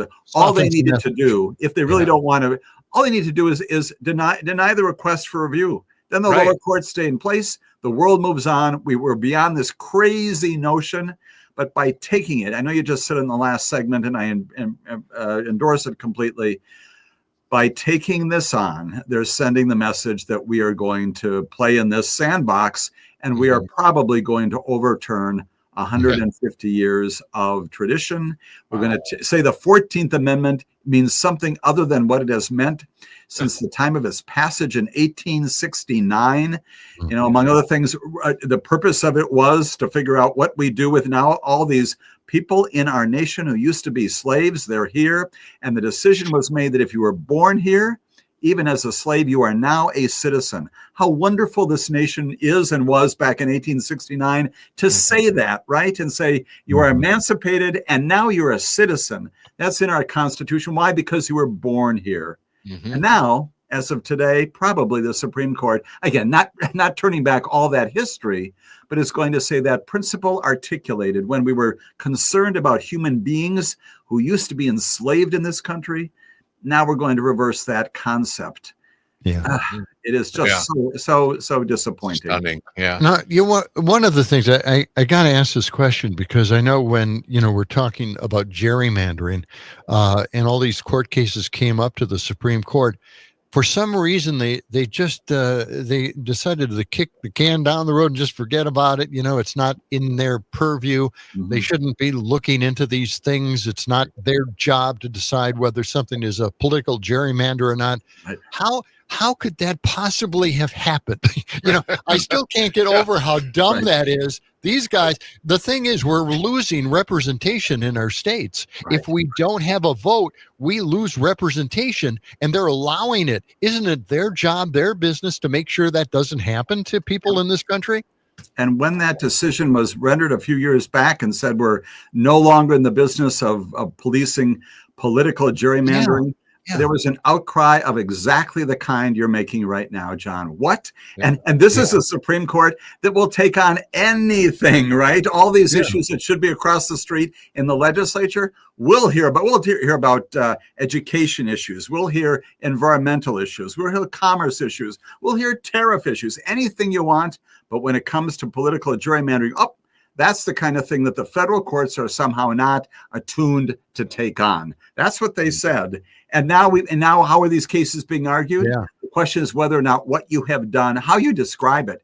Political gerrymandering in Texas, that's okay. But if you're doing it for racial purposes, that's not. And so what the real argument is, what is the motivation to draw those lines as they have? You've got this letter from the Department of Justice basically saying, we've got to disenfranchise people of color there in Texas. That's what the lower court looked at and said, my gosh, that is discrimination at its highest level. Supreme Court says, the folks, Texas, the legislature, likely to succeed on the merits, and lower court wrongly blocking the new maps. Outrageous. Well, on the eve of an election, I mean, it's not on the eve of an election. I'm gonna stick to that argument. We're talking with former U.S. Attorney Jim Santel, and there's another part to this. In Virginia, the Dem Senate president hinted at change, potentially 10-1 map for their redistricting. Virginia's current map holds 6 Democrats and 5 Republicans. Now the Democrats there might just gerrymander to the point of 10-1. Right. This is just getting worse and worse. Does that strike any of us as any more or less appropriate? With due respect to California, we're now playing in this sandbox again, to use the analogy again. Forgive me, we're all behaving badly, right? and again, the Supreme Court created this problem as we're talking. California, plainly, recently with the referendum there, they're going in that same direction as Virginia is.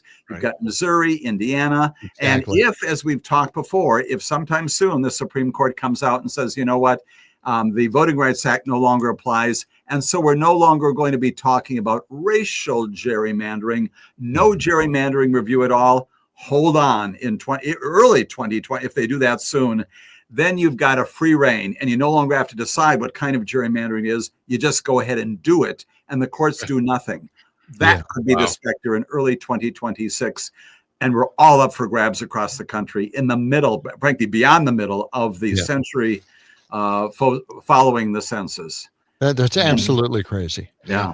And I want to, we're going to take a break here pretty soon, but I want to talk about what the Democrats could have done at a time when we were kicking this ball around a little bit. Should we expand the court? Right. Should we put term limits in? We were thinking of ways to help this situation along because it's in dire need of change in some way, shape, or form. I want to talk about that in the upcoming segment that we have. Plus, by the way, this is my point of view on this. I think Roe v. Wade should have been determined based on religion and not privacy. Why wasn't it ever done that way? Yeah. We'll talk about that. We'll talk about that. Get all of that and more. And if you want to chime in, you can give us a call, 855-752-4842. Back with Jim Santel on John and Gordy in the afternoon in just a few moments.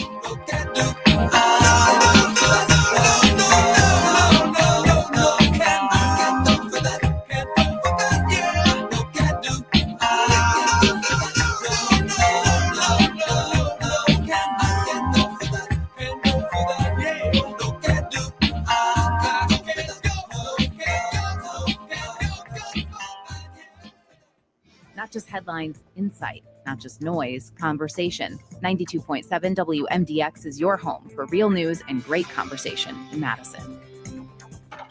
Hey, hon, have you been to Sugar River Pizza in Sun Prairie yet? Oh, yeah, it's amazing. Yeah, I know. I love the pizza. Pizza is ridiculous. That crust. Right, and they have 48 beers on tap and a great selection of wines. And the atmosphere. Not only is the restaurant gorgeous, that room with the giant windows that open, and they won a Best of Madison Gold Award this year. I love Sugar River Pizza on Cabela Drive in Sun Prairie. You took the words right out of my mouth. Yep. SugarRiverPizza.com. Oh, so you have heard of it.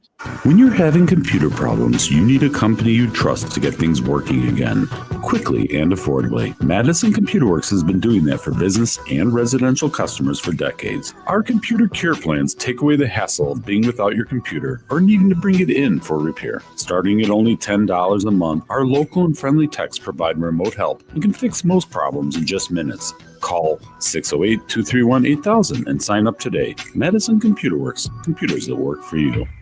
Herbal Aspect has landed. That's right. Madison's go-to cannabis destination now has a brand new location in Sun Prairie. Wait, 4 locations? That's a high level of convenience. With 3 Madison locations and now Sun Prairie, a great cannabis experience is always close by. Our expert staff is here to help, whether you walk in, call, or order online. Mention Radio 420 and get a special discount. So stop by Herbal Aspect in Sun Prairie because great cannabis isn't just a pipe dream. Nice. I'm rolling over now. Herbal Aspect. Hey, Gordy, I got to admit, these hearing aids from Madison Hearing Aid Center changed my life. Mine too, John. I thought I needed subtitles to talk to my grandkids. And these aren't those old giant clunkers we saw in the old days. It's got Bluetooth, it's rechargeable, the works. Yeah, my phone connects straight to my ears. I'm basically a cyborg now. Hey, you just figured out texting last year, too. Yeah, baby steps. But I did call Madison Hearing Aid Center, and you should too. 608-249-4077. 608-249-4077. Tell them John and Gordy sent you. Looking to strengthen the bond with your pup? Dane County Humane Society offers a variety of dog training classes led by certified trainers. Classes are designed to help you and your furry friend learn new skills, improve behavior, and deepen your connection. Whether your dog is a curious puppy, an independent teenager, or a lifelong learner, DCHS has the tools and expertise to help you set the stage for a successful year ahead. Visit giveshelter.org/dog training to register today.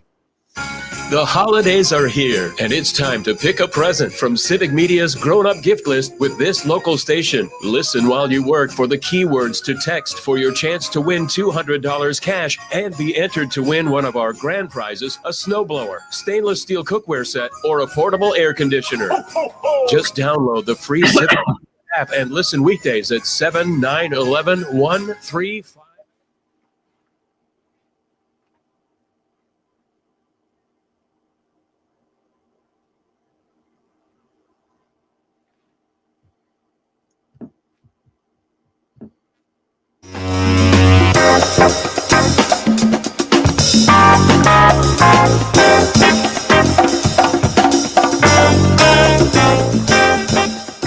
Afternoons with John and Gordy. We're back with Jim Santel, attorney, and we've got a caller here. Susan is on the line from McFarland. Good afternoon, Susan. Go ahead with your comments. Hi, good afternoon. Always good to hear your voices. And Jim, I love your show. The question I have is, recently Utah the Supreme Court in Utah said that they had to keep more balanced maps. And then also, how does this relate to Wisconsin when we now have more fair maps? Is this going to cause a huge setback for all the states that have decided to go with more fair maps? Right. Susan, great question. What is the impact of all of these things across the board? The good news, and we always try to insert some good news, right, Susan, in all of our conversations, is that each state can make its own decisions. Historically, what have we done? We've had the census, and every year ending in a zero. And then in the year after or so, the legislature, the governor will come together. Here in Wisconsin, they didn't get along. And so eventually we came to the fair maps that you're describing right now. Susan, I think your question is prompted by the concern about what happens now. We assume that once you're done with that at the beginning of a decade, that's where things are going to stay until the end of the next decade. And there becomes kind of fundamental fairness about predictability. What you've got going on now, starting with Texas, and then you've got Utah, again, as you say, saying, we need to be thoughtful about this. Other places saying, we don't want to disrupt everything.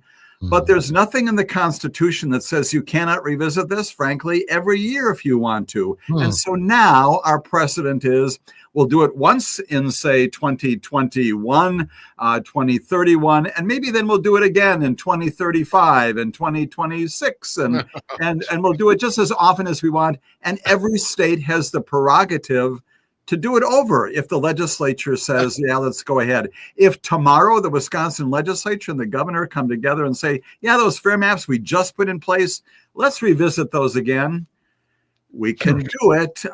Does that make good governing sense, Susan? I think that's where your question goes. The answer is absolutely not. Some finality of these things is a good thing. And right now it is once again up for grabs. All right, Susan, thanks for the call and a great question. Let's go to Cindy in Appleton. Go ahead, Cindy. Good afternoon. Yeah, I don't know what topic you're on, but I'm going to change it a little bit. Because I heard from a very reliable source today that supposedly $1 billion surplus we had in Wisconsin is pretty much been dwindled away, and the Republicans are kind of keeping that really quiet. So around election time, they can start blaming the Democrats for it. Ah, okay. Really? Well, we'll keep an eye on it. That's something nobody's talked about, so I'm hoping somebody will look into that. I will. Because it makes me kind of nervous. Yeah, I will look into that, Cindy. I appreciate your tip on that. Yeah, okay? Cindy, you should, frankly, that kind of tip, I had not heard that either. That's the kind of thing everybody should be concerned about. This is the reason why you've got representatives in Madison. Call your assembly person, call your senator and say, hey, I need a phone call from your staff person. I just heard this. What's going on? Tell me what the facts are, right? You can do that. Again, it's almost 5:00. Well, unfortunately, our legislature is not often in session anyway, but call them and ask them what's going on. That's representative government. Call them, Cindy, and ask them. Give you information about it. Really important to do. Very good. Cindy? Good tip there. Thank you let's for that move call. on to Jack now in Merrimack. Yeah, we got a couple of minutes here. Jack, go ahead. Well, as quickly as possible. I've been saying since Biden got elected that he should have used every bit of his political capital necessary. And if that was everything, he should have done it to make sure that two things got through Congress. Thing one, addition of 4 additional seats on the Supreme Court. And thing two, the John Lewis Voting Rights Act. With and there are good reasons, by the way, not just political ones, for adding 4 seats to that Supreme Court. Jim, I'm sure you're just as familiar with that as I am, if not more so. Right. And so Jack, you hit it right on the head. Jack, I suspect you're talking. You remember the president, even during the campaign previously, got this report. There was a unanimous approval of a report that basically made no recommendations. In the wake of that, Jack, I think it's frustration with a small f, President of the United States of America, Joe Biden, said, you know what? I'm not inclined to do that. to increase the number of members on the Supreme Court. He was concerned about playing political football. Well, all right, that's a decision you make, but there's nothing illegal about that. And as we've said before, under the Constitution, there's no number. You can do that legislatively. You could do the 4 number, Jack, that you're talking about, make that happen, get that accomplished. And then I couldn't endorse it more. If you had done the Voting Rights Act, the John Lewis fixes, if you will, to those cases, you could remedy exactly the problems we're having right now. Yeah. Legislature needs to act and do these things. And when we don't act, just sitting around, bad things happen, right? Complacency is a bad thing. Couldn't agree more, Jack. Yep. Inaction by the Democrats, again, just kind of bothers the heck out of me. I mean, we should have done something a long time ago. I hope we're learning our lesson here, but apparently, we could be arguing for universal health care, but they haven't done that even. Mm-hmm. So I'm never quite sure where the Democrats are going with any of this. Jim, you've got to answer my question eventually on the fact that Roe v. Wade should have been determined upon religion, because that's the argument that the opposition is using. Right.